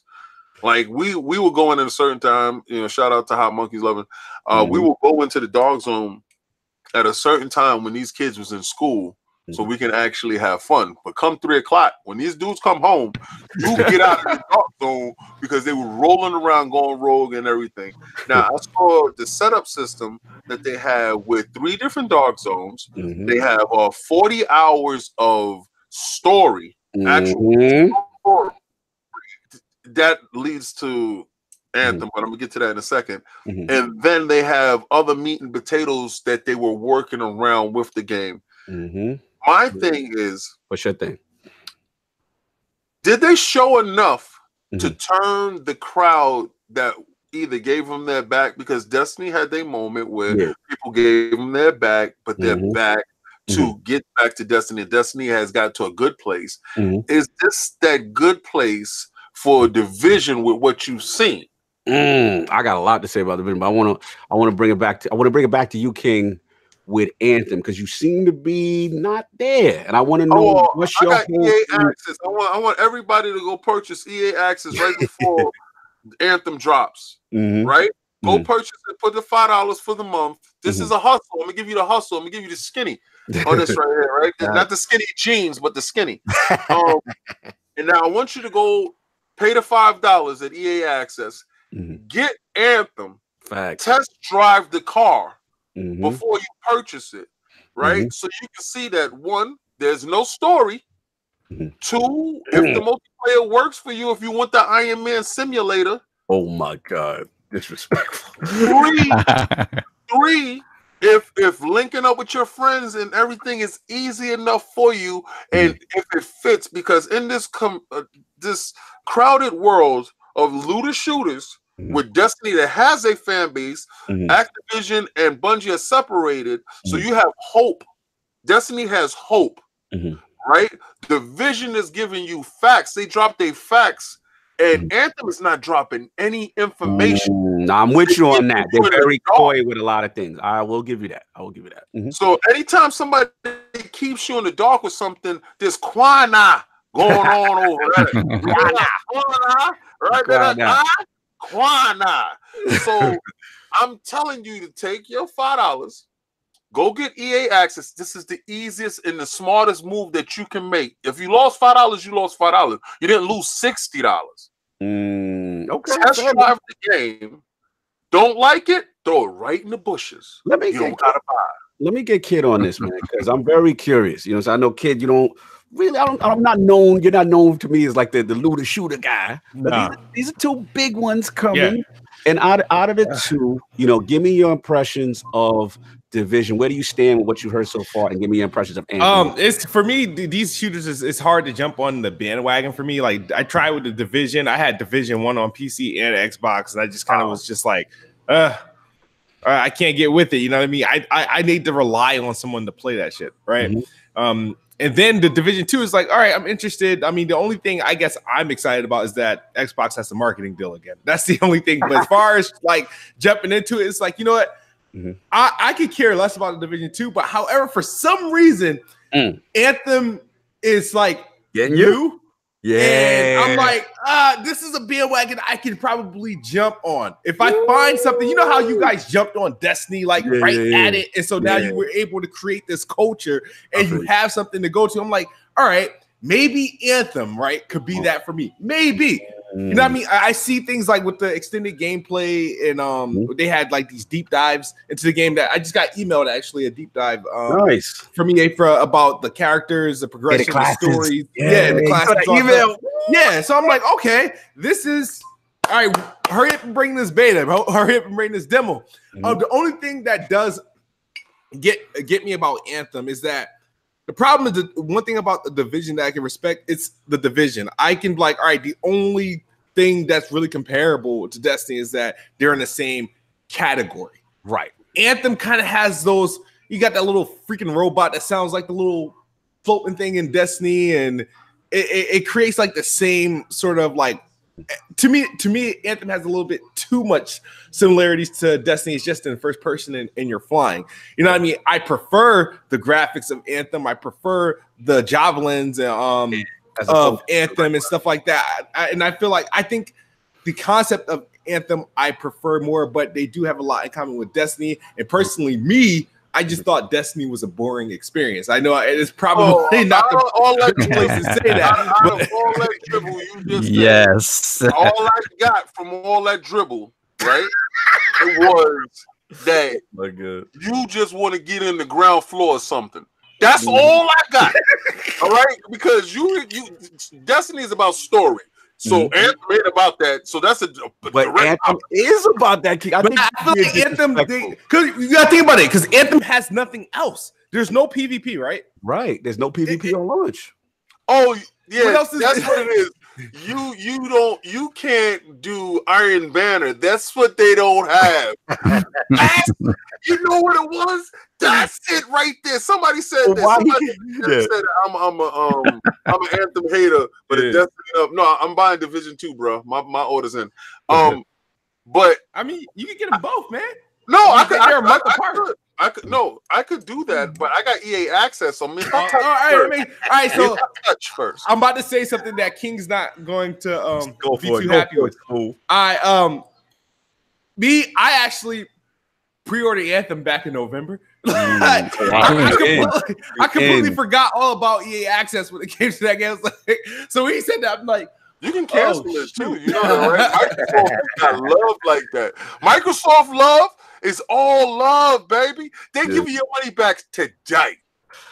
Yo, I feel you, man. Listen, kid, I hear where you go. Let me get the looter shooter champion in on this. Lord, Saul. I don't know why y'all even asking me this. What can I say about Division 2? My game share partner is getting it, so I'll have it. Wow. But I'll say that, like, honestly, I didn't play a lot with people. I played with King a little bit. The first time through, before the Dark Zone stuff even came out, I played a little bit, and I enjoyed the cover shooting mechanics and stuff like that. What bothered me about the first Division, was that I was expecting an actual straight up RPG in New York City. That's what I thought it was going to be. And then when it was more info came out, I was like, oh no, this is Destiny. Hell no. So, okay, finish. Again, I'm not excited at all, really, for Division 2. I'll play it. I'm not particularly excited for Anthem either. But it is, I have this thing with Centurions and Iron Man. Like, I like, so it's something new. Exactly, BioWare. If it delivers on those fronts, if it did, exactly. We talk about Casey Hudson on this game. Like,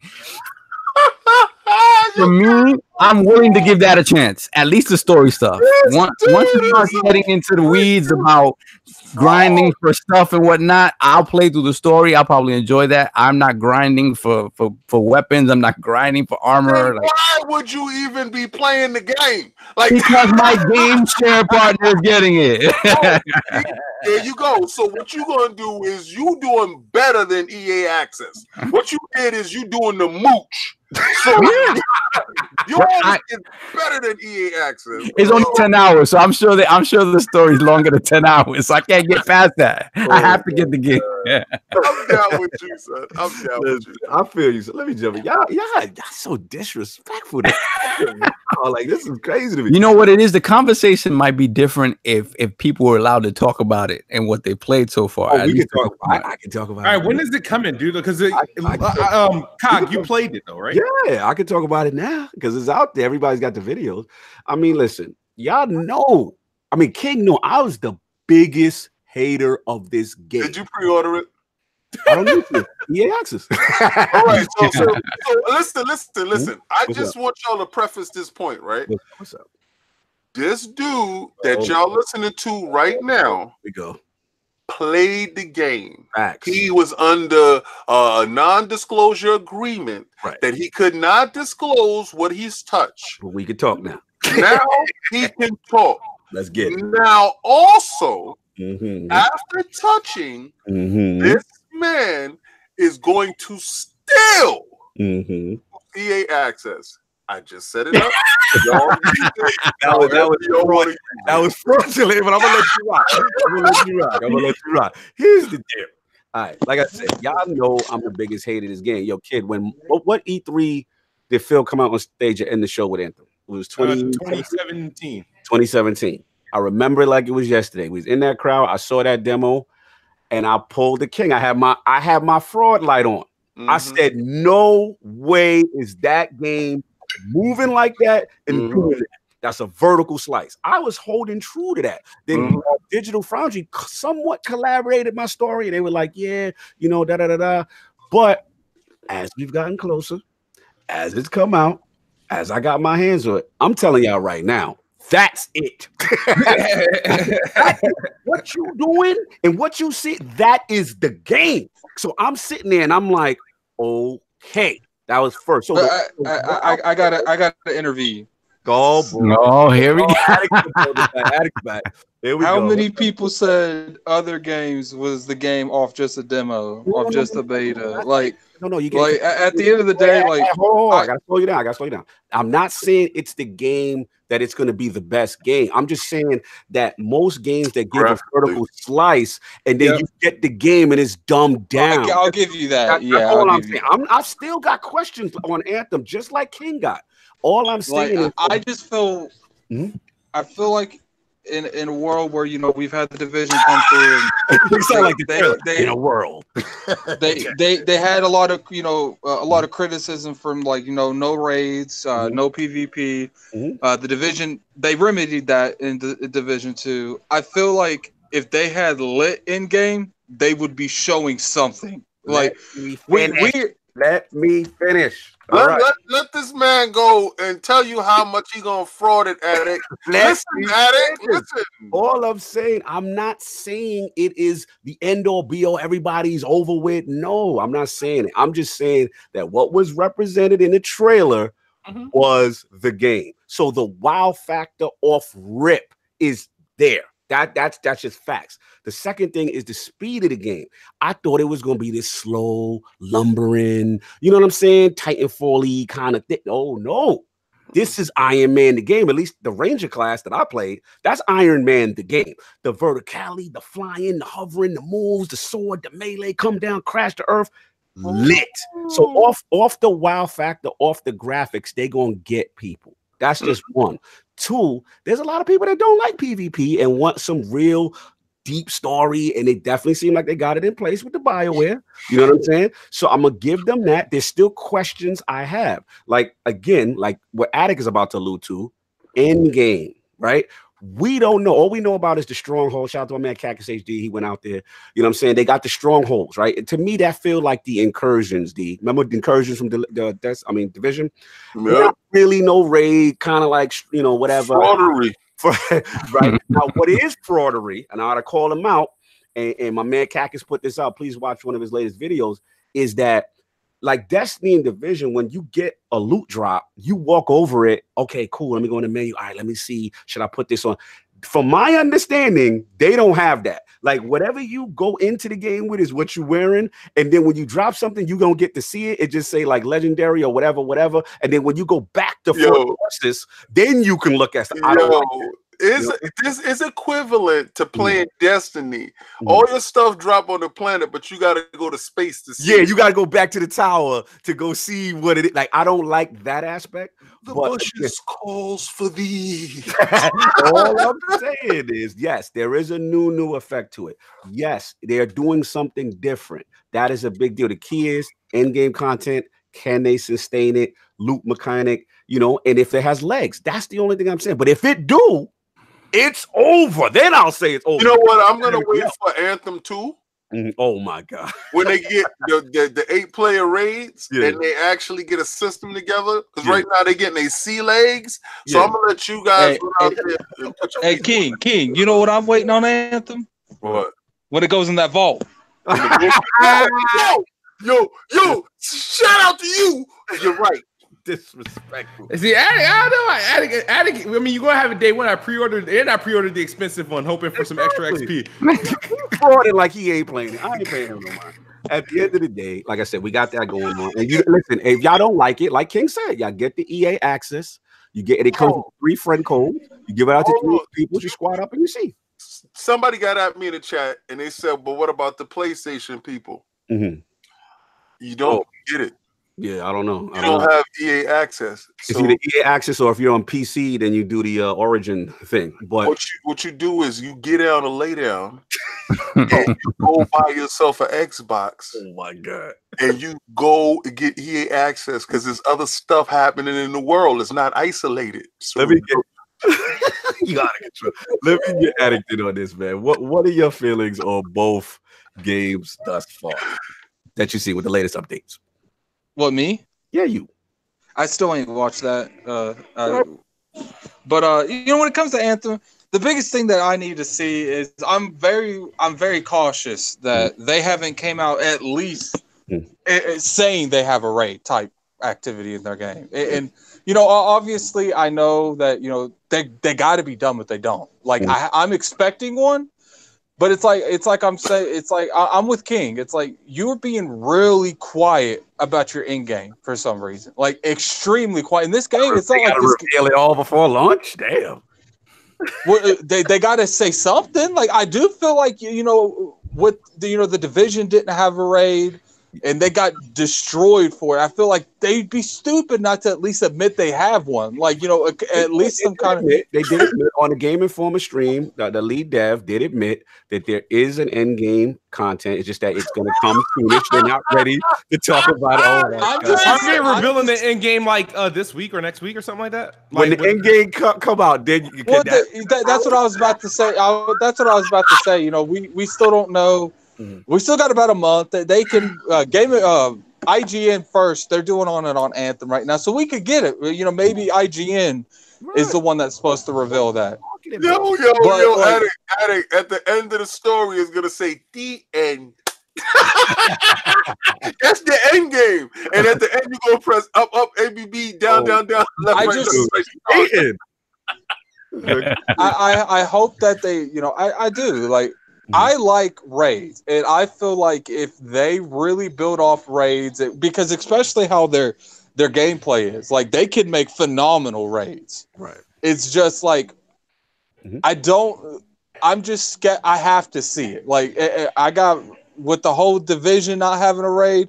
They clearly saw a raid support. They're like, we got 8 main raids. Like they see that support. Like PvP. They didn't come out there and they try to say, we got the dark zone. That's for you. Now, guess what? In the Division 2, we got 4v4s. Like they saw what was up. Like, I feel like when it comes to this genre, there's not enough room for 3. One of these is going to get pushed out regardless how good it is. And it could be Destiny because Destiny is the old one. They only have expansions and they coming out with 2 brand new games. Right. Or it could be the Anthem because Anthem's coming out with its first iteration and it doesn't have that time frame to they don't like this. Okay. They don't like this. Okay. Like it could be either, or I don't think it's going to be the Division. I think the Division's going to be there to stay. I think it's on the Division. Shout out to anybody who has a PC. The PC version is not the console version. The PC version is its own beast. It has its own sliders. It has its own viewing sets. It has its own. Actually, the PC version from the ground up is made exclusively for the PC, not the console version. Not gonna have that problem. Yeah. But listen, I mean, I hear what you're saying. What do you feel? So you're more alongside that Division is going to be the one that survives, right? Addict? That's what you're saying? I just got to see when it comes to. We'll see what these IGN first, see if they do a little bit more when it comes to showing the in-game content, because that's all I care about. Like a lot of people make fun of Destiny players that say this sentence: "The game doesn't start till you beat the game," and people like to make fun of us for saying that, but these kind of games, you can't compare these to your average game. Like these kind of games, it really does start when the game ends. And I need to see what you have to do after that, because right now the Division's showing me more because they know that they got ridiculed for not showing more and for not having it. Yeah, let me jump in. Shout out to Johanzel, ILP Combat. He said, not everybody likes space shooters. Division has more legs. I'm going to comment on Division. Here's the thing. It's been impressing me every single time I see it. And again, that's another one I did get a chance to play at E3. So it's like the thing that's impressing me though is the new PvP and Dark Zone got me really excited. Like to have 3 Dark Zone areas, you know what I'm saying? Like I call them small, medium, and large. Yeah, like they got the 2 sucker zones. I call them the sucker zones. Yeah. Where that's where I'm gonna play. Exactly, that's where I'm gonna be at. That's where everybody is at an even gear level, weapon level. No one's gonna have these tremendous advantages. You know what I'm saying? And those are the ones where it's more about actually skill, and then you beat whoever you beat, then you get the gear out of there. You know what I'm saying? You call up the helicopter, whatever, you get out there. Then they got the one, well, they call it the Occupy Zone, but that's the one I'm calling the Gangster Zone. That's the one for the hardcore Division 1 players who have been grinding crazy, who got the crazy high level, the gear sets and all that. And if they want to go in there and they want to shack somebody, they can shack somebody. You know what I'm saying? Like so that's going to be for the true hardcore. And the fact that they rotate those 3 zones, that's kind of fine. Yeah, that sounds pretty awesome, though. That's hot. You know what I'm saying? See, I could get in these games if I could get a committed freaking team, dog. Shout out to question for Dog, let you get Division. I don't want to hear that. I don't want to hear that, kid. No, you be putting me on shit like Overwatch, man. No. I try to get you on Destiny all the time. Don't give me that nonsense. Don't come in here frauding like that.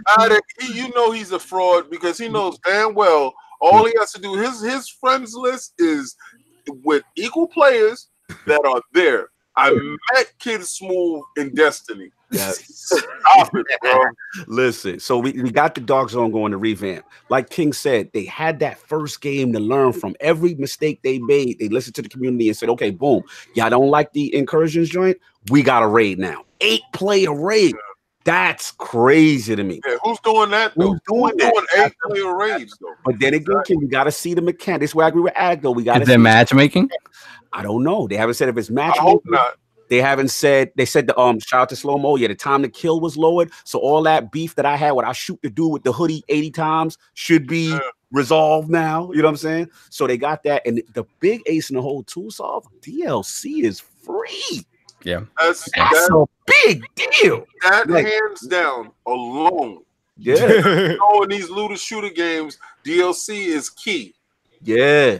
So like what I'm seeing, kid, is that Anthem comes out, gets that wow factor. The people who've never seen anything like that. Oh man, this is crazy. They're gonna get that base, but for some reason, I just feel Division got the long game to keep you playing, to keep you coming back, to keep things to do. You know what I'm saying, kind of thing. So we're gonna see, and it looks like they got. As far as trust go, I do trust Ubisoft with the Division because I feel like the Division 2, they already got the content lined up. They already got it. Yeah, and we still got questions about Anthem. DMV fan is saying the DLC for Anthem is free as well. In the chat, DMV fan. He ain't give you free something. We gotta confirm. I do not know about that yet. No, it's right. It's correct. It's correct. He's correct. So Anthem has said DLC is free. Okay. I don't believe that. No, I'm just saying.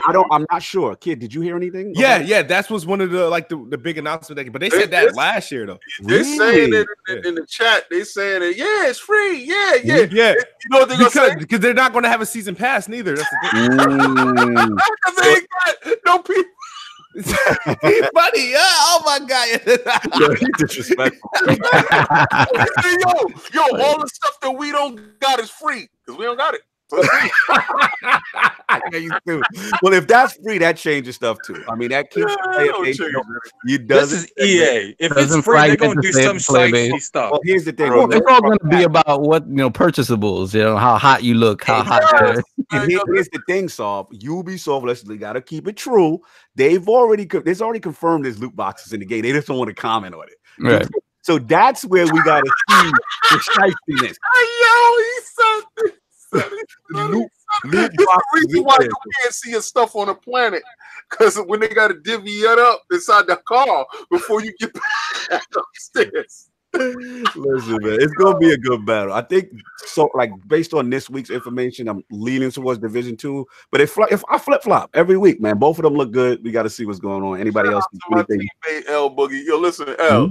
Whatever it is, we definitely play squad up, baby, all day. Squad up. No doubt. So that's I definitely got something real quick before we move on. Yeah, go ahead. Yeah. People that want to play Anthem because it looks as a nice game, cool for you. But the people that want to play Anthem to kill Destiny, I'm not about that life. We gotta see, man. If they pull it off, you never know. If they got words, you ain't gonna eat y'all words. I'm telling you. We ain't eating no words. They ain't got Iron Banner. Get out of here. Anyway, Lord Addict, Activision CFO, what's going on, man? What's popping? So Activision wants to, complain about, complain about underselling of games like some people keep trying to call me on Facebook. They keep trying to, they're complaining about the underwhelming game. They keep cutting divisions but Blizzard, it looks like they're cutting jobs there. They're complaining about Destiny and underperforming, and we don't know if they willingly cut that or not. So we have to, when more information comes out about that. But what they are down for? Giving new CFOs or CFOs, one or the other. They're giving them a $15 million bonus just for signing that 9. And I feel like a company that's always saying games are underperforming, it's underperforming so much, but someone that just takes the job can, take what a marketing budget for a game could be. Yeah, Schreier was on top of it, man. He said, I wonder how the people at Blizzard who are worrying about layoffs and getting told to slash their budgets feel about this. So when he got the 15 milli signing bonus on top of it, damn, that's something, man. Kid, what you feel about this, bro? I missed the first part of the conversation. Yeah, it's okay. I'm talking about a dude getting paid $15 million. Yeah, just to take the job. Just to take the job. I'm in the wrong profession. That sounds like a cry for help. Yeah, that's exactly. It's like you're gonna have to pay me to take over this, this train wreck that I'm taking over. Like, listen, man, when you're in a position like that, that's what happens. Like, question: did this take place before or after the Bungie split? Oh, This is, I believe, looks like after January 13th. Looks like is when Schreier put it out. So we're gonna say the before split was. I'm gonna say the Activision split was around last week, the 17th. So it does feel before. It does feel slightly before. Like the timing seems almost the same week-ish, kind of. But I'm gonna say slightly before they brought do this. So I feel like, what if wait, one of you guys have like the details of like how that happened? Because I'm like, what if it's like, first Forza Execution, all right, let's split this whole, let's stop the partnership with Bungie, you know what I mean? Start making he's the reason. Immediate executive, making executive decisions that like for instant return. I don't know, man, but that is crazy. Who else has done something like that? Do you know of any other publisher doing that? I know this is news to me. But it speaks to the grave nature of the situation. You got to remember, this happened because their former CFO basically they're firing him. They're firing him after the fact because he basically took the position at Netflix while he hadn't necessarily indicated he was looking to move forward, which is why they fired him. Now, if you think about it, somebody in that position to leave a position they're in already in that way and not handle it that professionally, that means he's running from this situation. You take a job, you don't make it clear to your current employers that you're not happy and you're looking to move forward. You make an agreement with someone while you're still the head of another company, while not informing your employers that you've taken another position. Wow. Yeah, I mean, there has to be some contractual stuff in this entire situation. So shout out to Kidsmoove. You might want to say that morally, this guy is probably bankrupt, right? We don't probably say this part, right? But then at the same point in time, that's 15 million, bro. So I'm not gonna really tip my hands to you either. I'm not gonna be like, yo, listen, it's not like he could have counter offered and listen, they're gonna give me 15 million. They laughed at him. They probably didn't want to give him that 10% bonus he was asking for anyway. We don't know the ins and outs of what happened on this space to get to that space. But I'm not going to tip my hand to 15 million either. So you can look at me as morally bankrupt as well, but I'm going to do exactly like old dude did. But the dude that's coming in, the dude that's coming in, I have no issues with him. You take that 15 mil, whatever they give you take. That's their problem. Right. And then you deal with whatever issues you're walking into. But the dude that walked out, listen, you're a human being. If the situation is not happy, if you're not happy, I think the reason that they gave him that, there has to be some kind of clause that he has to stay there for a certain amount of time. Probably that was the point. They don't want someone just coming in there and leaving in 5 months. That's a we're in the bushes and we'll pay you to help us get out the bushes. Yeah, that's exactly what that is. Yeah, it is. Well, I'm pretty sure Attic with that sign-in bonus, with anything else is levels to that. So I don't think he get like 15 million, and then after a couple of months, he's like, "Yo, I'm not really feeling this. You gonna feel this until the 15 million wash off for you." So it could have been that's his bonus up front instead of of it being paid like later down the line or after quarters. He just kind of got like a guaranteed bonus regardless of like milestone. So he probably like, you know what, I'll take the job, but you have to give me whatever bonus like now. That's my sign. It's funny though, because they have been crying about layoffs and all this other stuff. And shout out to Jason Schreiber. Like, there's no better argument for unionization than Activision spends all of 2018 telling employees to cut costs, then gets 15 million to the new CFO. Yeah, that's kind of crazy, man. I don't know, man. We'll see. I don't know the ins and outs. I'm not gonna pretend to know the ins and outs of it. But it's just to me, it just goes to show where Activision is at right now. You know what I'm saying? At the end of the day, it's like, all the franchises that they have either have lost, either they lost it with Destiny or they've lost some luster from it. Like Call of Duty is Call of Duty, but at the end of the day, like the rest of the franchises, I would say kind of on the decline. Some of them are. So we got to see. Desperate times call for desperate measures. But that's all I got. Anybody else got anything else on Attic on your own topic with the CFO? No, they bunch of slime balls, but if you got to do something like, okay, I just want to go real quick, in a quick 2 sentences, what would you do to fix EA if you was the CEO? EA or Activision? Because no, it's Activision. Activision. I mean, pretty much you could do the same thing for both, but let's say Activision. I would have never let Destiny go. Like, I would have never. I don't give a damn what y'all want. Like, I really don't care. Like, I really don't care. I really don't care how you feel about the situation. I'm gonna strong arm you all the way to the floor. I don't care. I don't know, man. Kid, what would you do with Activision? He's at Kid. Oh, he's in the bushes. All right, cool. No, I'm here. No, I'm here. My bad. My mic was on mute. That's all good. You said what I would do with Activision? Yeah, if you're the CFO, what's the first thing? How do you plug these? Bad times right now. There's a lot going on. Why do I get the feeling that Microsoft's going to get brought up in this somehow? Nah. I mean, I would. Damn. Here's the thing. They got one thing that's like guaranteed. A couple things. They got Diablo, right? Yeah. They got the Overwatch thing, right? Mm-hmm. And they have their Call of Duty. They got 3 studios for Call of Duty. Now, if I'm them, I mean, if I'm not looking to like acquire like any new studios or anything like that, I'm going to look for more ways to monetize those Call of Duty games and see if I can get more money out of PlayStation and Xbox. Someone mute this man's mic. who wants these marketing dollars? You know what I mean? I'm like, They're already doing that, I'm like, you want loot boxes to get the loot boxes? No, I'm just saying you're asking me if I'm the CFO of Activision, not the consumer. The CFO. I'm gonna do whatever I can. Big money talk. You got Hollywood or you got Hattie. You talking big money talk now. Like I'm gonna find a way to like, because I'm like, all right, man. I'm like, say the truth. You gonna find a way to shice the public. Tell it, so you're no different than the last Activision CFO.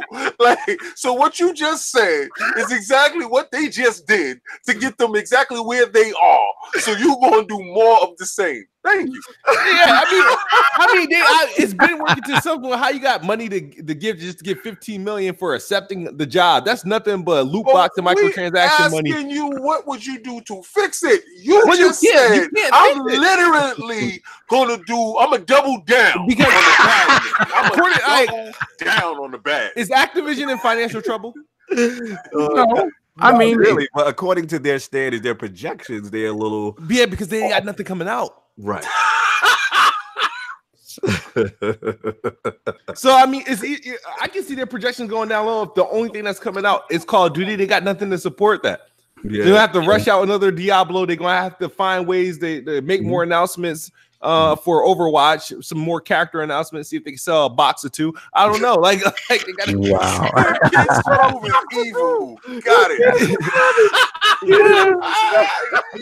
I think that Nerd Smooth has corrupted your soul, man. Yeah, man. Nerd Smooth, man. I don't know.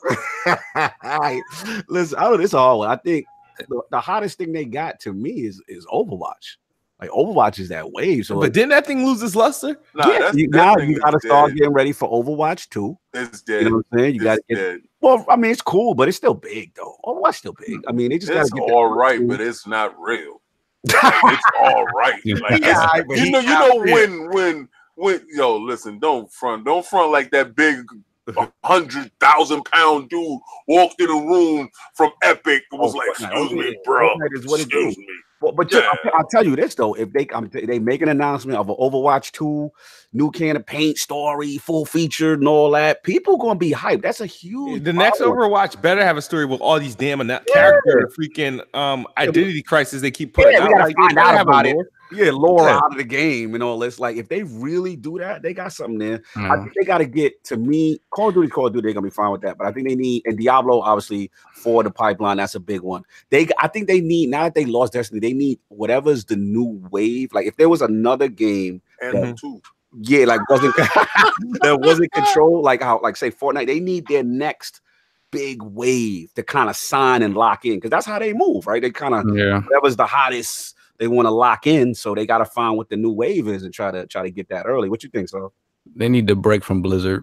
They need. I've never seen two companies with more conflicting ideologies in bed together. It makes no sense. It makes no sense. A break is better for Activision, and it's definitely better for Blizzard. And that way, they can just refocus on themselves. Both companies can refocus on what makes them good. Because since Blizzard has gotten with them, just the way they've rolled out, their IP isn't great, and Activision has pretty much stopped making games besides Call of Duty. They haven't done anything else. Anything else that's of note with Activision is Blizzard stuff apart from Call of Duty. True. Like they walking away from that Warcraft money, that Overwatch. I don't think they walking away from I'm just saying what's best for them. What they're gonna do, that's another thing. Yeah, Activision not letting them go. I don't see. But that's the thing though. If the partnership continues as it is, they're killing Blizzard. They are killing Blizzard. Well, they're killing what makes Blizzard great. Once you didn't get a World of Warcraft on these current systems that can actually do it. Yep. I mean, it's not like these graphics is mind blowing. Those are like I don't know how old those generation video cards are. They're like 10 generations behind. So you seeing games right now that can push that envelope, and don't tell me it's CPU bound and it's gonna hurt. No. Right. Cut that crap. The current consoles are in position to handle. They shit it. World of Warcraft. How many times have we got to go to E3 and we are hoping for World of Warcraft? There's no reason for that game not to be on consoles, Oh, and for a long time now. That game should have been on consoles a long time ago. Yeah, that's a good one, man. Nah, that's all I got. Attic King, before you get out of here, anything on this Activision thing? No. All right, Attic, you good? Yeah, I'm pretty good. Like, the only thing I would probably do is, try to. I think they're done with the single player stuff. I do. I think for the most part they're done with that. Maybe because they don't even really have the studios to pop stuff out like that. Put more funding in Blizzard, because I think right now that's their only real way to bring up the revenue is with Blizzard. Diablo I think is going to sell well, but at the end of the day, I don't know if they're going to try to go extra with microtransactions in Diablo, and that might get them bad feedback. Attic, are you saying you think they're not going to have single player in Call of Duty this year, or just a solo single player game? They're not doing that anymore. I mean, I think they confirmed that they're doing a single player next year, but I think when that game, because I don't think what they said was they're going to give you that Ghost Recon story. Oh yeah, that's right. Never mind. Remember Modern Warfare 2 remaster. They are Kidsmoove it, doubling down. They doubling it down. I agree with King. I agree with King. They're going to do the very minimum possible, and they're going to get they didn't do a Call of Duty. They did the blackout mode, which probably they don't have to do too much to make that, because if you've ever played Blackout, it runs well, but it looks horrible.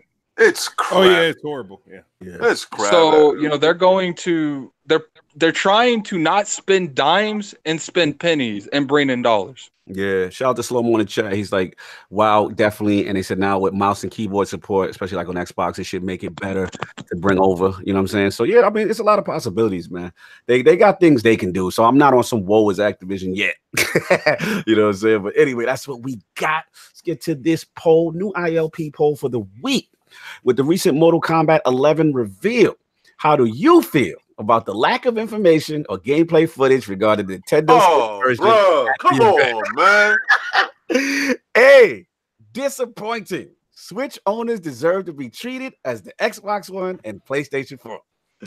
B, why ruin a good event with a slideshow of downgraded graphics? Or C, I don't care unless we get that Smash and Mortal Kombat crossover we deserve.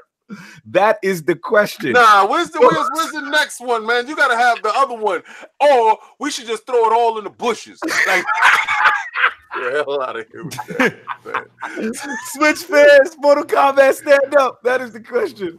Those other choices, please rock the ILP vote when it goes up on Twitter tomorrow. Lord Kidsmoove with the cameo. What is going on, sir? And how can 5 people find you?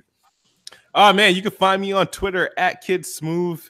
Or if you like PlayStation stuff, at Kid Nerd or at Nerdboy Smooth on Twitter.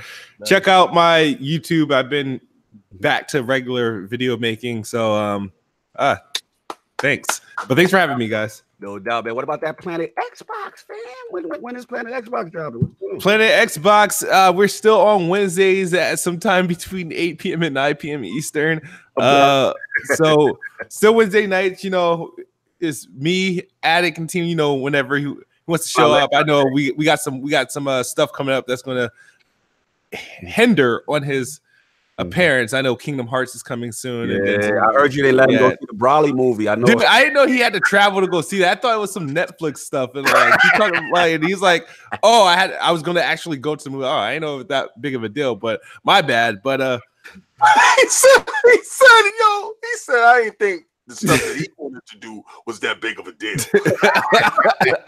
You are really, I think that Nerd Smooth is really affecting you. No doubt, man. Planet Xbox. No, I put in the chat, I was like, how mad would you be on a scale from 1 to 10 if I didn't show up to Planet Xbox to go watch an anime Dragon Ball movie. And he just said, really? Question mark. I was like, okay, so 20 out of 10. Got you. No. Shout out to the Broly movie that Addict did not see. My bad. I didn't realize it was that big of a Oh, good, man. But yeah, shout out to Planet X, man. I love what you guys are doing. Shout out to Grind My Gears, my boy Meds, Merc. You know what I'm saying? The crew. Who I'm forgetting? I forget one person. That's the crew. Yeah, that's the crew right there. No doubt. The Addict, we lend y'all. No doubt. He said, You on loan. He's like, this is like a soccer team. He on loan. Yeah, you on loan. Yeah. You got the contract. Dual contract. Lord Addict, making it back from the snowstorm. Where can people find you? What you got going on? Nothing. He has nothing going on. He said he's trying to get to that Broly movie, but yeah, he's leaving it. Yeah, that's what it is. He got the put the snow tires on by hand by himself. Oh, I was muted. Yeah, she was muted. Yeah, you can definitely find me not at the Broly movie. You can find me on Planet Xbox this Wednesday from 8:30 to 9 p.m. I know that's a huge window, but you're gonna have to work with us. And you can find me there. You don't find me there next week because Kingdom Hearts is out. I've already informed I will not be there. Nice. Kingdom Hearts. Salute to the winner. We gave our giveaway. Salute to them, no doubt. And you definitely appreciate the patience with my weather situation. No doubt. You already know. Shout out to Kidsmoove for saving us in the 11th hour on the 4th chair. That's what's up. No doubt. Lord Sov, where can people find you? What you got going on, sir? Yeah, thank you to Smooth for coming through. Always a pleasure. And you can find me on Twitter, Lord Sov ILP. PSN Xbox Live at BX Sovereign. Next week we'll be talking about Resident Evil 2. Ooh, big one, man. Yeah, absolutely. I am going to mysteriously get sick Thursday evening, and I will be I'll be playing that game the way it's meant to be played. Midnight in the dark, lights out. Let's go. Your party chat will be open for that, so we can all join in. Shout out boss that listen to the whole podcast all the way to the end, so you know when he calls you and tells you that he can't show up, you make sure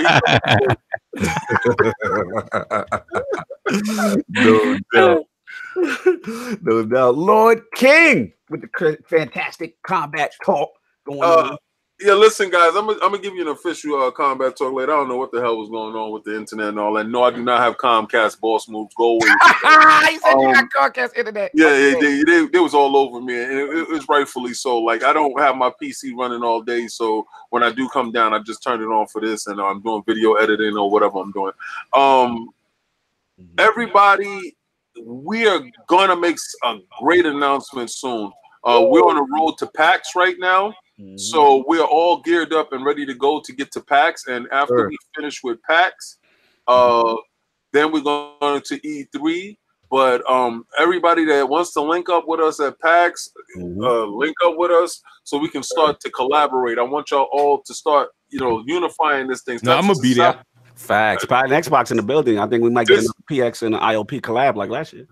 This is what I'm talking about. I really mess with Kidsmoove. I really do, because the kid's energy is fantastic. His leadership as far as his podcast goes and stuff like that is evident, and he's trying to get out to these events and stuff like that to give his content, push that forward. That is necessary in our climate today. So please like, follow, and subscribe on his channel as well. Make sure you go there, because I'm telling you, he's infectious and it's fun. He's absolutely, man. It's a fun ride. Absolutely. Yeah, definitely. If you want to see PlayStation controllers being broke. Hey, shout out to the Lords, because we were there when the Lords were present. It happened in the house of the Lords when he broke. Remember that moment from PAX, man. And also one of my standouts was Code Vein. Everybody's playing. Shout out to my son. It's his birthday today. We got big things planned. Dante E. Johnson, little man, 8 years old. So he got the cake and all that, and we went clothes shopping yesterday. So you see the new threads, you know what I'm saying? The kid had to go shopping. So, but now he looking fresh there. Happy born day to the little king. You know what I'm saying? Happy for that. Featured around. That's what's up, man. Yeah, man. Yeah. He gonna have to fight me for that, though. He gonna have to fight me for that. He gonna have to fight you for the leadership. Yeah, he gonna have to fight me for that. Mufasa.